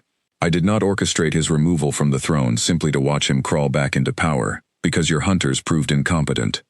Their conversation was interrupted by a soft knock, admitting a cloaked figure who bowed deeply before approaching with careful, measured steps. My lady, the figure said, addressing Vantessa directly. Reports from Millbrook confirm unusual activity. A local woman has been seen assisting the fugitive, sheltering him within her own home. Vantessa's eyes narrowed with sudden sharp interest. A woman, she repeated slowly. Do we know her identity? A commoner, the messenger confirmed. Elira, sister to a young boy she cares for alone. No political connections. No notable standing within the village beyond her modest trade mending clothes. A slow, calculating smile spread across Vantessa's face, cold satisfaction replacing her earlier agitation. Then we have found our leverage, she said quietly. Corvin has always possessed an inconvenient weakness for protecting those he deems worthy of his concern. If this woman matters enough to him that he risks capture sheltering with her rather than fleeing immediately toward the capital, then she matters enough to serve our purposes considerably. What do you propose? Halden asked, interest sharpening his previously indifferent expression. Send our most trusted men to Millbrook, Vantessa instructed the messenger directly, quietly, without drawing the attention of the captain's soldiers currently searching the village under false pretenses. I want this woman watched, and if necessary, used to draw Corvin into a position where capture becomes considerably easier to achieve. The messenger bowed once more, before departing swiftly, to relay her instructions, leaving Vantessa and Halden alone, once again, beside the crackling fire. You intend to use an innocent commoner as bait, Halden observed, something like unease, finally cracking through his usual composure. I intend to use whatever tools prove necessary to secure the throne permanently, Vantessa said coldly. Corvin's misplaced sentimentality has always been his greatest weakness. It would be foolish of us not to exploit it thoroughly, now that we finally understand where that weakness currently resides.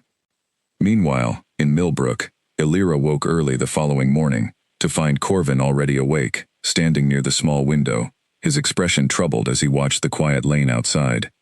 Something wrong? She asked, joining him carefully. I do not know yet, Corvin admitted. Only a feeling, difficult to explain, that the danger surrounding us has shifted somehow, grown more focused. Petra's suspicion, Elira suggested, though something in Corvin's expression suggested he sensed a threat considerably more calculated than a curious neighbor's idle gossip. Perhaps, Corvin allowed, though doubt lingered clearly in his tone. I have learned, through hard experience, to trust such instincts, regardless of whether I can immediately explain their source. Their quiet conversation was interrupted by Finn's sudden, urgent whisper from near the cottage's front window. Elira, he called softly. There are strangers near the well, not soldiers, different men, watching the cottage. Elira's stomach dropped as she moved quickly to join her brother, peering carefully through the gap in the shutters. Two men stood near the village well, dressed plainly enough to blend among ordinary travelers, yet something in their careful, watchful posture, their eyes lingering too deliberately on her cottage, set immediate alarm ringing through her chest. They are not with the captain's soldiers, Corvin said grimly, joining them at the window. Their bearing is different, more disciplined, more dangerous. Who are they? Elira asked, though dread already curdled uncomfortably in her stomach at the implications. "I suspect," Corvin said quietly, "that whoever orchestrated my ambush has finally traced my location to Millbrook, and more specifically, to you." Fear tightened sharply in Alira's chest at his words, though beneath the fear, a fierce protective determination rose swiftly to meet it. "Then we prepare," she said firmly, surprising herself with the steadiness of her own voice. "Whatever they intend, we will not simply wait helplessly for them to act first." Corvin studied her with something like admiration, mingling with his obvious concern. "This danger extends directly to you now, Alira, and to Finn," he said seriously. "I should have anticipated this possibility sooner, insisted on distancing myself from your household before placing you both so squarely within my enemy's reach. It is too late for such regrets," Alira said practically. "What matters now is how we respond, together, rather than dwelling on choices already made." Something fierce and grateful flickered across Corvin's expression at her words, though worry remained plainly etched into his features, as he turned his attention back toward the watchful strangers, still lingering near the well. Throughout the morning, the two men made no direct move toward Alira's cottage, instead, drifting through the village with deliberate casualness, asking careful, seemingly innocent questions of various villagers about local families, recent visitors, and the ordinary rhythms of daily life in Millbrook. Alira watched their movements anxiously, through gaps in her shutters, recognizing the practiced subtlety of men accustomed to gathering information, without revealing their true purpose. By midday, one of the strangers approached Petra, directly near her garden, and Alira's stomach twisted with dread as she watched her neighbor gesture briefly toward her own cottage, before the conversation moved on to other topics. She could not hear the exchange clearly enough to know precisely what Petra had revealed, but the mere possibility that her neighbor's earlier suspicions might now feed directly into whatever scheme these strangers pursued, left her deeply unsettled. "We cannot simply wait here, hoping they lose interest," Alira said, pacing anxiously once the strangers had finally moved on from Petra's garden. "If they are gathering information about this household specifically, it is only a matter of time before they act more directly." "Agreed," Corvin said grimly. "Though acting rashly now, before understanding fully what they intend, risks provoking exactly the confrontation we hope to avoid, until we are better prepared." "What would you suggest?" Alira asked. Corvin considered carefully before answering. "I need to draw them away from you and Finn," he said. "If I can lead them to believe I have already fled Millbrook, perhaps toward the northern hills, rather than the capital directly, it may buy enough time for you both to remain safely uninvolved, while I circle back toward the capital through a different route entirely." "That would mean separating," Alira said, an unexpected pang of worry accompanying the practical assessment. "Leaving you to face them alone.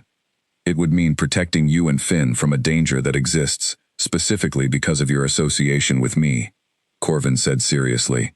"I cannot in good conscience allow that danger to continue growing, simply because I am reluctant to be apart from you." Alira wanted to argue, wanted to insist there existed a path forward that did not require such separation. Yet even as she opened her mouth to object, she recognized the practical wisdom in his suggestion, however much it unsettled her to consider it. "And if something happens to you, alone, without anyone to help, should your enemies close in more directly," she said instead, her voice tightening with concern she could not fully suppress. "I have survived worse odds than two watchful strangers in a quiet village," Corvin said, attempting reassurance, though his own expression remained troubled. "My greater concern remains your safety, and Finn's, should my presence here continue drawing dangerous attention toward your household." Their careful planning was interrupted by Finn's urgent whisper once more, drawing them quickly back toward the window.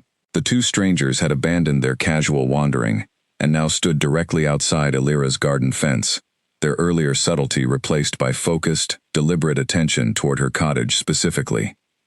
"They are coming here," Finn said, fear plain in his young voice. Alira's heart lurched painfully as she watched the men approach her gate with unhurried, confident steps, clearly no longer concerned with maintaining their earlier pretense of casual travelers. Corvin's expression hardened immediately, protective instinct overriding whatever careful planning they had begun only moments before. "Stay back, both of you," he instructed firmly, positioning himself deliberately between the window and where Finn stood. A firm knock sounded at the door, followed by a voice, polite, but carrying unmistakable underlying menace. "We are looking for information regarding recent visitors to Millbrook," the voice said. "We understand this household may have hosted someone matching a particular description." Elira exchanged a swift, tense glance with Corvin, before steadying her expression and moving toward the door, determined to face whatever confrontation waited, with the same steady composure that had carried her through years of hardship already. She opened the door only partially, blocking the stranger's view into her cottage as best she could manage.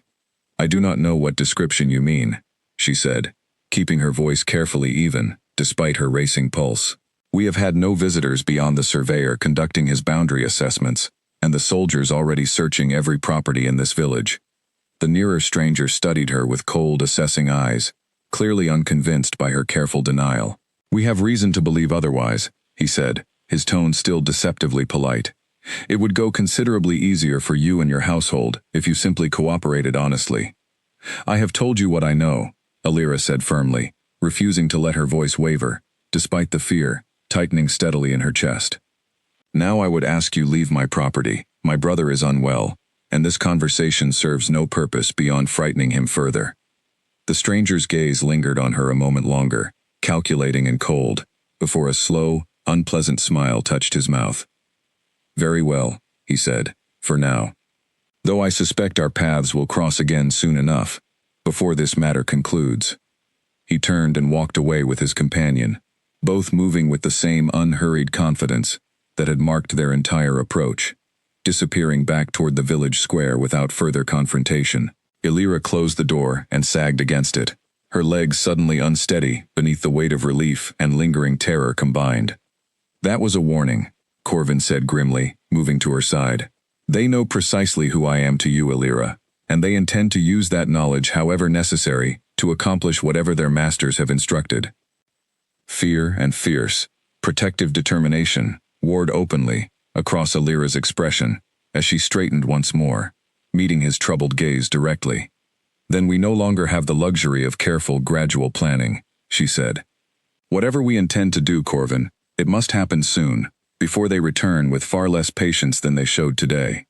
Finn emerged cautiously from the corner, where he had retreated during the confrontation, his young face pale but composed. "Are they gone?" he asked quietly. "For now," Elira said, drawing him into a brief, reassuring embrace. "But Corvin believes they will return." "Then we should leave," Finn said, with the same startling practicality he had shown before they come back with more men. Corvin knelt slightly to meet the boy's eyes directly. "Your instincts serve you well," he said seriously. "I believe your sister and I must decide quickly what our next steps will be. And whatever we decide, your safety will remain central to that decision." Elira nodded, gathering her composure once more despite the fear still coursing beneath her steady exterior. "Tonight," she said. "We plan properly tonight, once Millbrook is settled, and we can speak without fear of watchful eyes nearby." Outside, beyond the modest safety of her cottage walls, the two strangers paused briefly near the village gate, exchanging quiet words before one produced a small, folded parchment and began writing a hurried message, clearly intended to reach whoever had sent them to Millbrook in the first place, carrying word that their search had finally, definitively, found its mark. Flames lit the northern edge of Millbrook just after midnight, spreading with unnatural speed through 3 connected barns before anyone raised the alarm. Elira woke to the acrid smell of smoke and Finn's frightened shaking of her shoulder, his voice urgent and trembling. "Fire," he gasped. "Elira, wake up, there is fire near the Colma farm." She bolted upright immediately, adrenaline chasing away sleep, and rushed to the window to find the northern sky glowing an ominous orange, shouts and screams already carrying across the village, as neighbors scrambled to form bucket lines and drive frightened livestock clear of the spreading flames. Corvin appeared at her side within seconds, his expression grim and alert. "This is not accidental," he said quietly, studying the pattern of the fire's spread. "Barns do not ignite simultaneously in 3 separate locations without deliberate cause." "You believe this is connected to the strangers from yesterday," Elira said, though the question was largely rhetorical, given the obvious tension in his posture. "I believe this is meant as both distraction and warning," Corvin said grimly. distraction to draw every able-bodied villager toward fighting the flames, and warning to demonstrate precisely how much destruction those pursuing me are willing to inflict to accomplish their goals. Elira's blood ran cold as understanding settled fully. They mean to use this chaos to reach us directly, she said. While the village is occupied fighting fires, they themselves likely set. We must assume so, Corvin said, already moving to check the cottage's modest defenses, though little existed beyond simple wooden walls and a sturdy door. I need you and Finn somewhere safer than this cottage, immediately. Safer where? Elira demanded, gathering Finn close, despite her brother's obvious desire to rush toward the fires and help however he could. Every path leads through a village, currently in chaos. Corvin considered rapidly.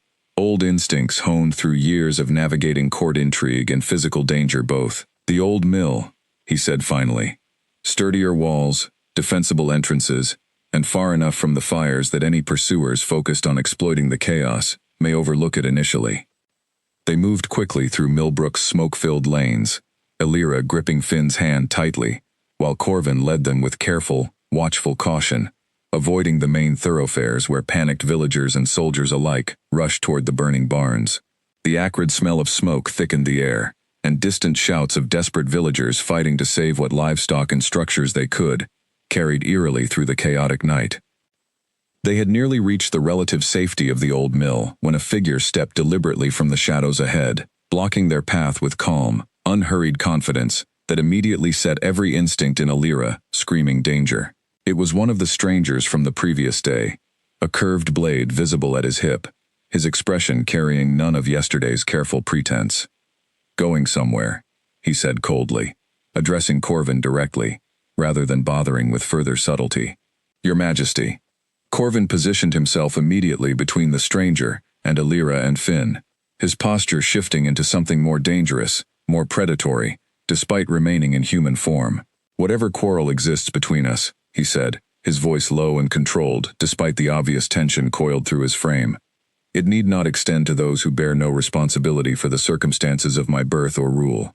Lady Vantessa disagrees, the stranger said simply, drawing his blade with unhurried confidence. She believes your fondness for this particular commoner makes her considerably useful leverage, regardless of any innocence she may claim. Fear spiked through Elira's chest at the name, unfamiliar yet clearly significant given Corvin's visible reaction, his jaw tightening with recognition and fury both. Vantessa, he repeated quietly. I should have suspected her involvement from the beginning. She sends her regards, the stranger said, before lunging forward with sudden practiced speed. What followed happened almost too quickly for Elira to properly track. Corvin moved with impossible fluidity, avoiding the blade's arc by mere inches before his own transformation began, fur rippling across his skin as he shifted mid-motion into his wolf form, meeting the stranger's second strike with powerful jaws rather than vulnerable human flesh. The stranger stumbled backward, clearly startled despite apparently knowing Corvin's true nature, and Elira pulled Finn urgently backward, putting distance between her brother and the sudden violent confrontation unfolding before them. The wolf that was Corvin moved with lethal, controlled precision, forcing the stranger backward step by step, avoiding the blade's dangerous reach while pressing his own considerable advantage in speed and strength. Within moments, a well-placed strike sent the stranger's blade skittering across the dirt path, and Corvin pinned him firmly, powerful jaws positioned dangerously close to the man's throat, though he did not immediately strike the killing blow.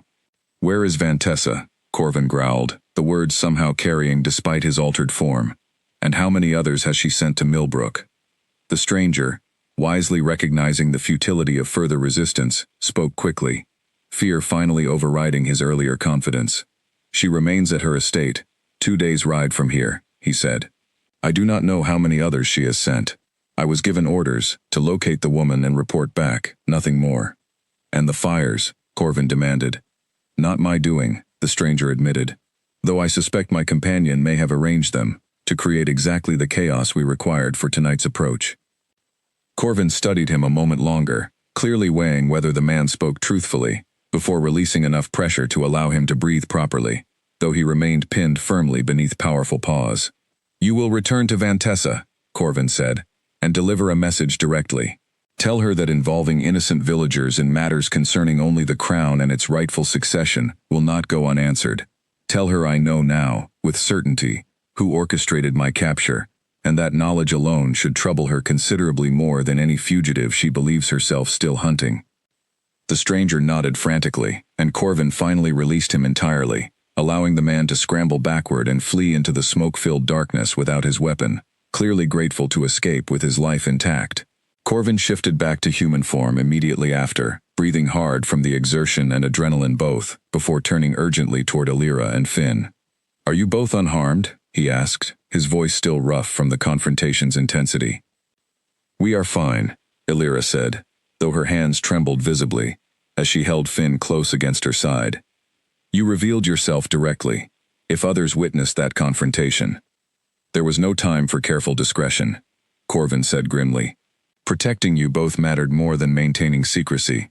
I can no longer afford to prioritize regardless." They continued toward the mill, with renewed urgency, though the confrontation had confirmed precisely the danger Corvin had feared, a danger now extending directly and violently into the heart of the village Illyra had called home, her entire life. Behind them, the fires continued raging against the northern sky, villagers still fighting desperately to save what they could, unaware entirely of the far more significant battle that had just unfolded in the shadows of their chaos. Once safely within the mill's sturdier walls, Corvin turned to Illyra, with grave resolve settling over his exhausted features. "This confirms everything," he said quietly. "Vantessa believes you valuable enough to use against me directly. That makes remaining in Millbrook, for either of us, considerably more dangerous than I initially believed." "Then what do we do?" Illyra asked, exhaustion and fear both audible in her unsteady voice. "We leave," Corvin said firmly. "Tonight. Before dawn. Before Vantessa's remaining agents can regroup and attempt something considerably more organized than tonight's confrontation. I will take you both somewhere safer, and from there, I intend to finally return to the capital and end this threat permanently." Before they could gather what few belongings they could carry, a commotion outside the mill drew their attention once more. Illyra peered cautiously through a gap in the wooden slats to find several villagers, exhausted and soot-streaked from fighting the fires, gathered nervously near the mill's entrance, having apparently witnessed enough of the earlier confrontation to draw their own conclusions. "It is true then," Colum said, his voice carrying equal parts fear and awe, as Corvin stepped cautiously into view. "The stories about shifters, about the crown's true nature. We saw you, in the firelight. We saw what you became." Corvin straightened, clearly recognizing there was no further use in denying what these frightened villagers had witnessed directly. "I am sorry you were forced to learn this truth through violence and fear," he said carefully. "I never intended Millbrook to become entangled in dangers meant for me alone." "You fought to protect her," Marjorie said quietly, stepping forward from among the gathered crowd, her weathered face thoughtful rather than fearful. "Whatever else you are, whatever secrets you carry, tonight you stood between danger and one of our own." A murmur passed through the assembled villagers, fear gradually tempering into something more complicated, cautious respect mingling uneasily with lingering uncertainty about the true nature of the man, the creature, who had lived quietly among them for weeks. Illyra watched the exchange with her heart still pounding, uncertain how the village might ultimately respond to such an extraordinary revelation. "The fires," Coleman said, gesturing back toward the smoldering ruins of his barns. "Was this because of you?" "Because of enemies who wish to see me removed from a throne that belongs to me by right," Corvin said honestly. "I take full responsibility for the danger my presence has brought to your homes, and I promise you, once I have resolved this threat, whatever restitution Millbrook requires for the destruction tonight, I will ensure it is provided in full." Something in his earnest, direct manner seemed to ease at least some of the villagers' uncertainty, practical concern for their damaged livelihoods outweighing, for the moment, deeper questions about shifters and hidden courts. "We will hold you to that promise," Coleman said gruffly, though no further hostility colored his tone. Marjorie stepped closer to Illyra, her expression softening with genuine concern. "You are leaving with him," she said, more statement than question. "I must," Illyra said quietly, "for Finn's safety, and my own. Those hunting Corvin have already shown they will not hesitate to use us against him." Then go safely, Marjorie said, pulling her into a brief, warm embrace. And know that whatever happens, Millbrook will remember the kindness that started all of this. One girl sharing her bread with a starving, chained creature nobody else dared approach. Elira's throat tightened with unexpected emotion at the older woman's words, gratitude and sorrow both mingling, as she considered leaving behind the only home she had ever known. Petra, too, approached hesitantly, her earlier suspicion now replaced with something like quiet apology. I should have trusted my instincts sooner, rather than watching so warily, Petra said.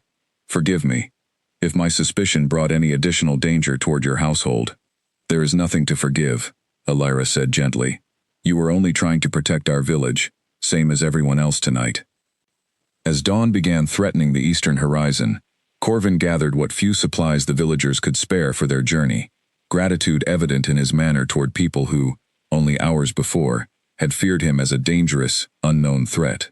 Finn moved among the gathered crowd with quiet pride, clearly proud to have kept his earlier promise of discretion, despite everything that had since come to light. Will we ever come back? Finn asked softly, tugging gently at Elira's sleeve as they prepared to depart. I hope so, Elira said honestly, glancing back toward the modest cottage that had sheltered her entire life, now left behind for a future she could not fully predict. Once this danger has passed, I hope very much that we can return home. Corvin joined them then, expression grave but resolved. We should move quickly, he said. While the chaos from tonight's fires still provides some cover for our departure, Vantessa's remaining agents will not remain confused for long. They left Millbrook as the first pale light of dawn broke across the smoke-hazed sky, the village that had shaped Elira's entire life, slowly receding behind them, replaced by the uncertain, dangerous road that now stretched ahead toward the distant capital, and whatever confrontation awaited them there. The capital city of Draymore rose before them on the evening of their 7th day of travel, its high stone walls and countless glowing windows, a stark contrast to the humble simplicity of Millbrook that Elira had left behind.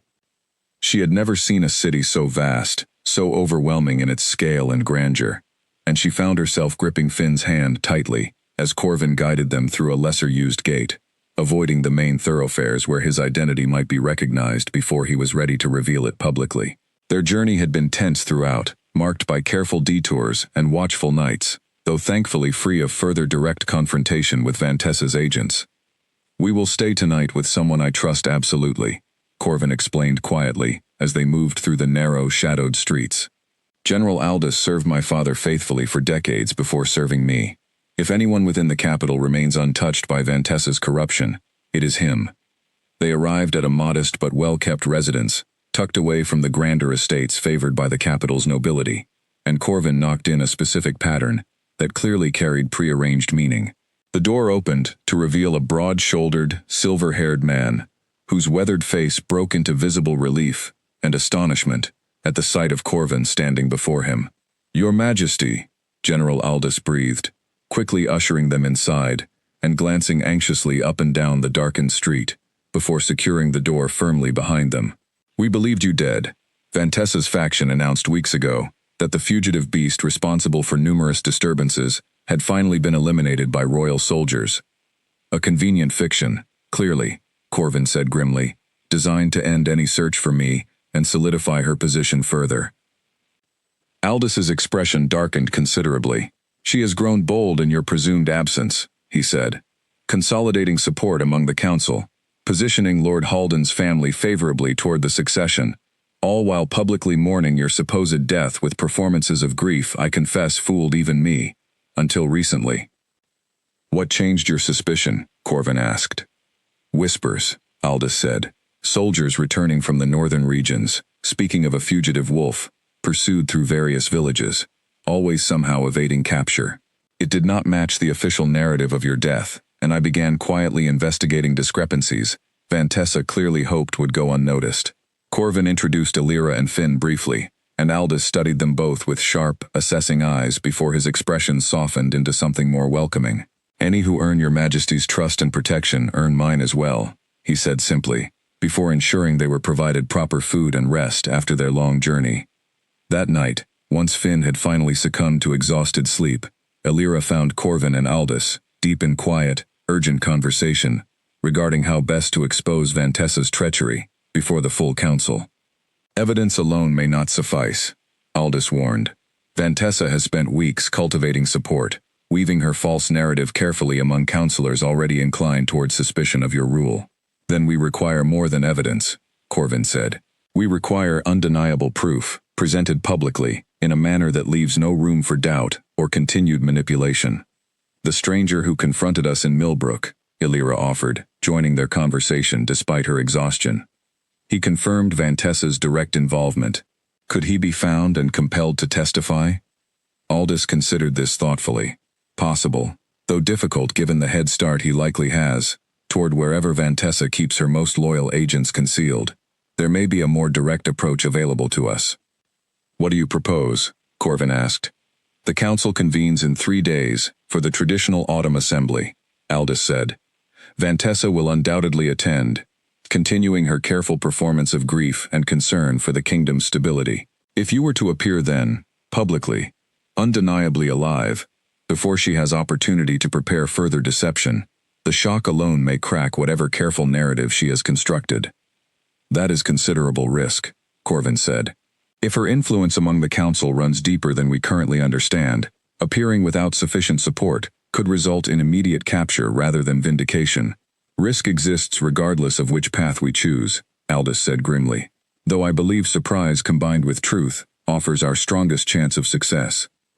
Over the following days, careful preparations unfolded, Aldous quietly reaching out to counselors and military officers whose loyalty he trusted absolutely, gathering what allies could be assembled discreetly, without alerting Vantessa's considerable network of informants. Illyra found herself drawn increasingly into these preparations, her sharp observations and practical insight proving valuable despite her unfamiliarity with courtly politics. You see things clearly that courtiers, accustomed to constant political maneuvering, sometimes overlook, Corvin observed one evening, watching her identify a subtle inconsistency in one counselor's reported loyalties that Aldous himself had initially missed. I have spent years reading people carefully, Illyra said simply. Survival in Millbrook required understanding quickly who could be trusted and who could not. The stakes here are considerably higher, but the skill required remains largely the same. The morning of the autumn assembly arrived with tense anticipation weighing heavily over their small household.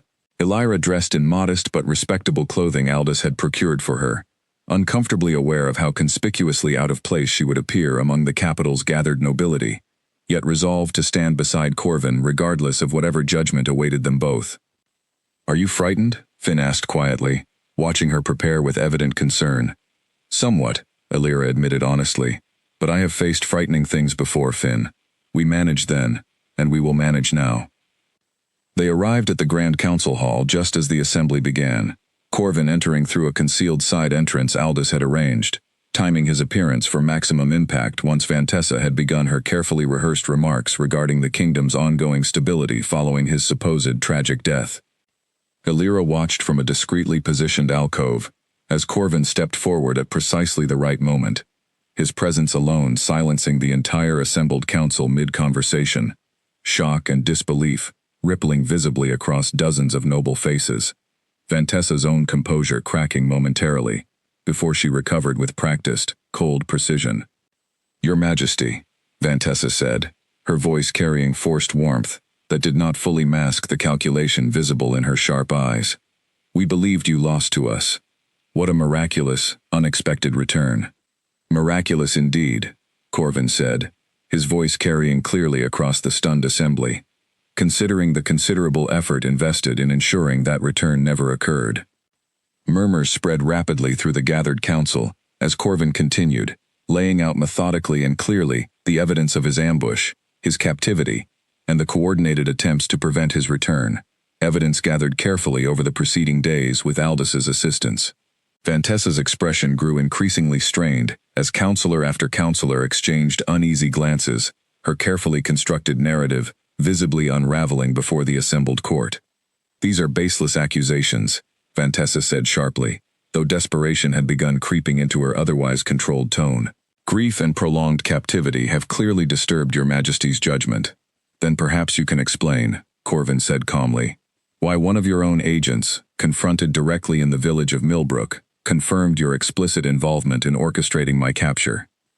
Silence fell heavily across the council hall as Vantessa's composure finally shattered entirely, fury and panic warring visibly across her features. Before she could formulate any further defense, Aldous stepped forward, presenting additional evidence, testimonies, financial records, correspondence, all carefully assembled proof of her extensive conspiracy against the crown.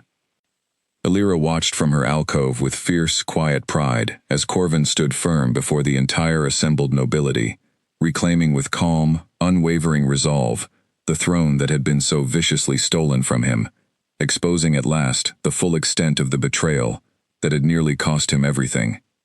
Cornered by mounting evidence she could no longer credibly dispute, Vantessa's desperation shifted suddenly toward a different target entirely.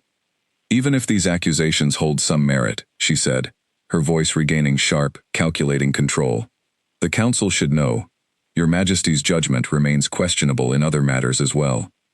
I have heard troubling reports of a common village woman accompanying you here, a woman with no standing, no lineage, no claim to belong anywhere near matters of state.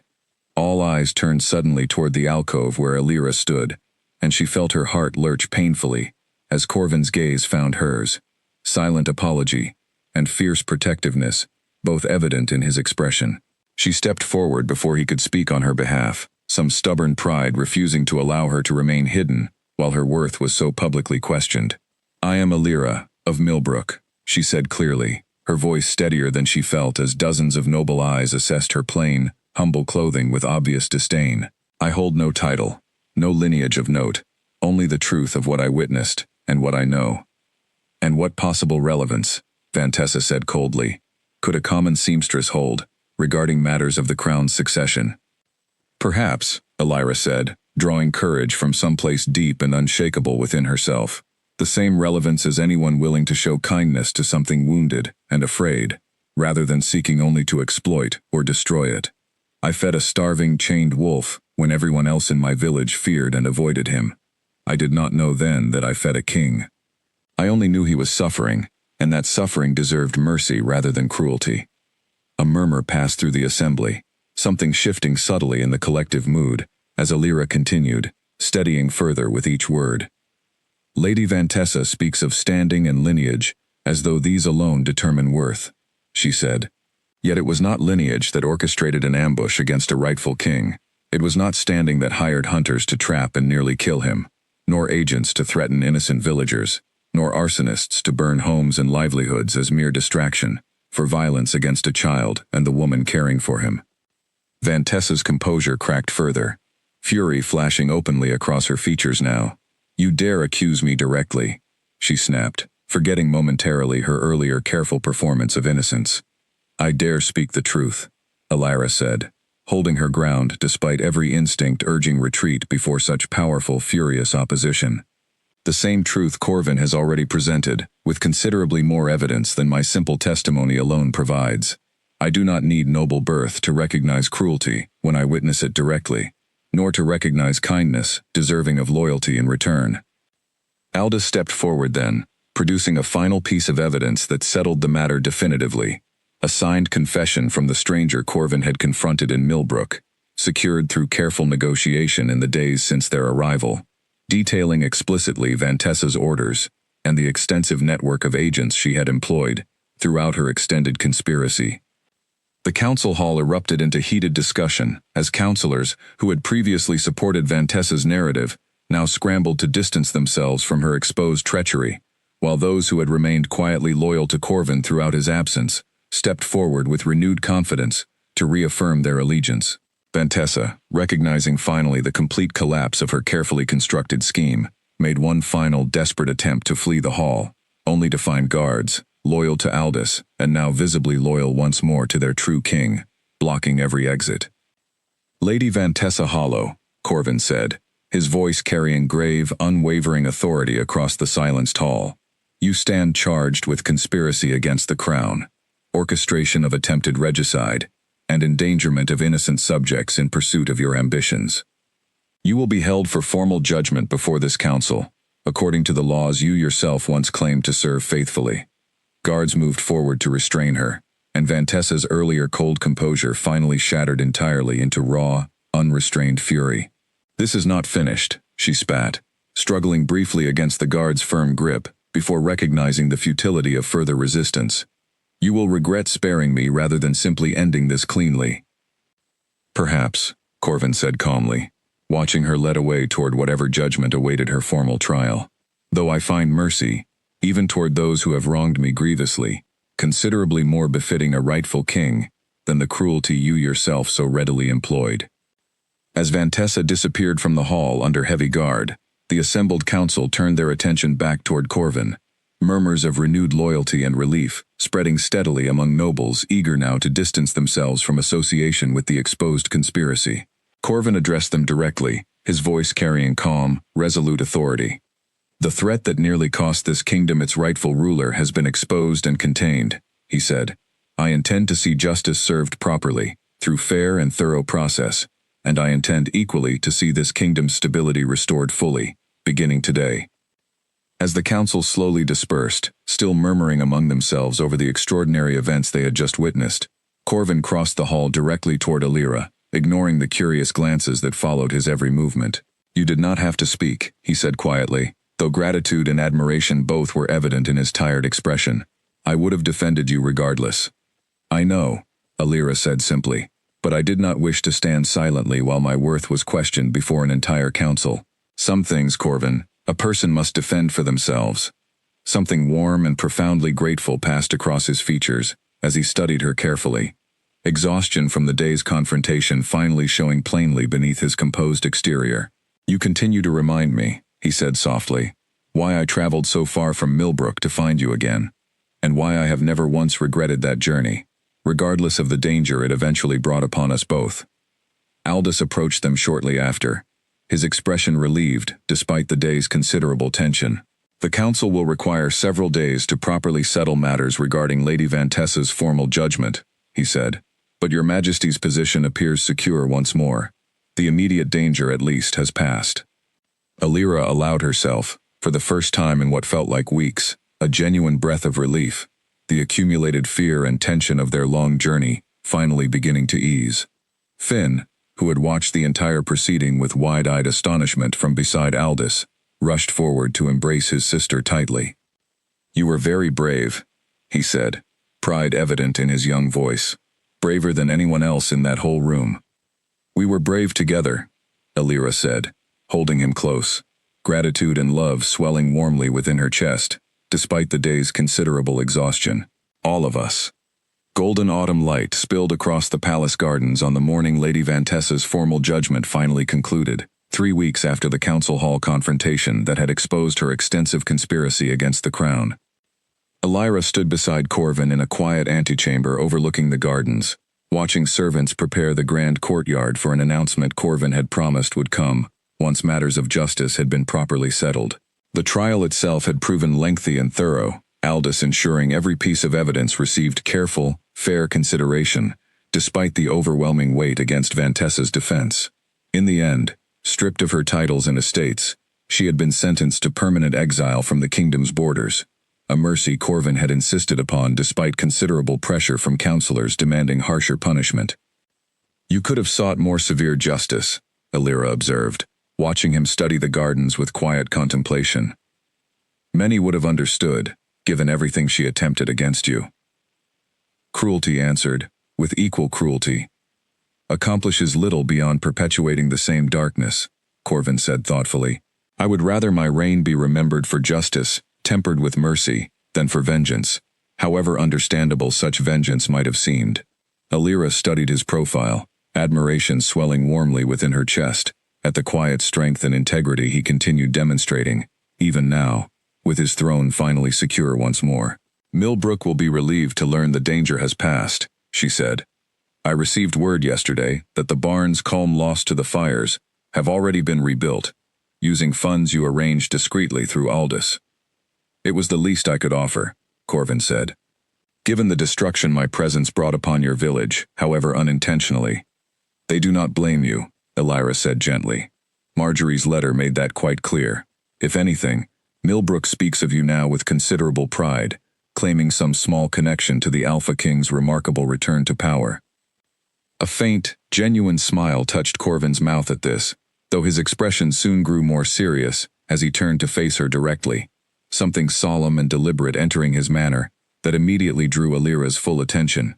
"Alira," he said carefully, "these past weeks, since Millbrook, since that first night you knelt beside a dying, chained wolf and offered him half your last piece of bread, have changed the entire course of my life, and I do not believe that change was accidental." "Corvin," Alira said softly, uncertain what precisely he intended, though her heart had already begun racing in anticipation. "I have ruled this kingdom for several years now," he continued, "and in that time, I have known countless nobles seeking favor, countless advisors, offering counsel, shaped more by ambition than genuine care. Never, until you, have I encountered someone whose kindness held no calculation whatsoever, who offered mercy to a suffering stranger, with absolutely nothing to gain, and considerable risk to bear." Alira felt tears threatening unexpectedly at his words, the weight of everything they had endured together settling meaningfully between them. "I only did what seemed right," she said quietly. "I never imagined it would lead to any of this. And that," Corvin said, "is precisely why it matters so profoundly. You did not show me kindness because I was a king, Alira. You showed me kindness before you knew that truth at all, when I was simply a suffering creature, deserving of mercy. I have thought of little else these past weeks beyond how deeply that simple, selfless act has come to mean to me." He knelt then, drawing a small, elegantly simple ring from within his coat, and Alira's breath caught entirely as understanding dawned. "I know this is unconventional," Corvin said, something vulnerable and earnest, replacing his usual composed authority. "I know the distance between a common seamstress and a reigning king seems, to many, an impossible bridge to cross. But I have never cared for convention nearly so much as I care for genuine loyalty and kindness, both qualities you possess in greater measure than anyone I have ever known. Alira of Millbrook, will you consider becoming my queen, standing beside me not merely as consort, but as partner in guiding this kingdom toward the justice and compassion I believe it deserves?" Alira stared at him, overwhelmed by the magnitude of the question, memories flooding rapidly through her mind. The chained wolf's grateful eyes, the careful surveyor asking after Finn's health, the wounded creature she had hidden behind her woodpile, the king who had stood so fiercely between danger and her family throughout their long, dangerous journey to the capital. "I am not a noblewoman," she said softly, though warmth and certainty were building steadily beneath her initial hesitation. "I know nothing of governing a kingdom, of courtly politics, of everything such a role would require." "You know kindness," Corvin said simply. "You know courage, and honesty, and the willingness to stand firm for what is right, regardless of the cost. Everything else, I promise you, can be learned together, should you choose to accept." Alira glanced briefly toward the window, where Finn waited eagerly in the garden below with Aldous, having been informed earlier that morning of Corvin's intentions, and clearly struggling to contain his excitement at the prospect. She thought of the long, difficult road that had brought them here, from a humble cottage in Millbrook to the grandeur of the capital's palace, from a chained, dying wolf to a king kneeling before her with his heart laid entirely bare. "Yes," she said finally, her voice steady and certain, despite the tears now falling freely down her cheeks. "Yes, Corvin, I will stand beside you, as your queen, and as your partner, for whatever this kingdom requires of us both." Joy broke openly across Corvin's expression as he rose and drew her into a warm, grateful embrace, the weight of weeks of danger and uncertainty finally giving way to genuine, unguarded happiness. Outside, Finn's delighted shout carried up from the garden below, clearly having witnessed enough through the window to understand precisely what had just transpired. The weeks that followed passed in a whirlwind of preparation entirely unfamiliar to Alira, who found herself navigating the complex expectations of court life with a mixture of determination and healthy skepticism toward customs that seemed, to her practical sensibilities, needlessly elaborate. A patient court instructor named Beatrix worked tirelessly to prepare her for the responsibilities awaiting a future queen, though Alira insisted, often to Beatrix's visible exasperation, on tempering formal protocol with plain, honest speech whenever possible. "A queen need not abandon herself entirely to become worthy of the crown," Corvin observed one evening, finding her frustrated after a particularly demanding lesson on proper courtly address. "I did not ask you to stand beside me so that you might become someone else entirely. I asked because of exactly who you already are." "Beatrix seems to believe otherwise," Elira said dryly, though gratitude for his reassurance eased her earlier frustration considerably. "Beatrix means well," Corvin said, amusement evident in his tone, "though I confess, I have instructed her privately to focus less on transforming you into a conventional noblewoman, and rather more on simply preparing you for the practical demands the role will require. Your instincts, Elira, have proven considerably sharper than most seasoned courtiers I have known throughout my reign." Finn, meanwhile, had settled into palace life with remarkable ease, his natural curiosity and quick wit earning him considerable favor among the household staff, and even several younger nobles his own age. Aldous had taken a particular interest in the boy's education, recognizing in him qualities that suggested a promising future, should he choose eventually to serve the crown in some official capacity once he came of age. "He asks 100 questions daily," Aldous reported to Corvin and Elira one afternoon, exasperation and genuine fondness mingling in his weathered expression. "Though I confess, several of those questions have proven considerably more insightful than I initially expected from someone so young. He has always been perceptive beyond his years," Elira said proudly. "Circumstances required it of him rather early." As the wedding day approached, word of the remarkable circumstances behind the match spread rapidly throughout the kingdom.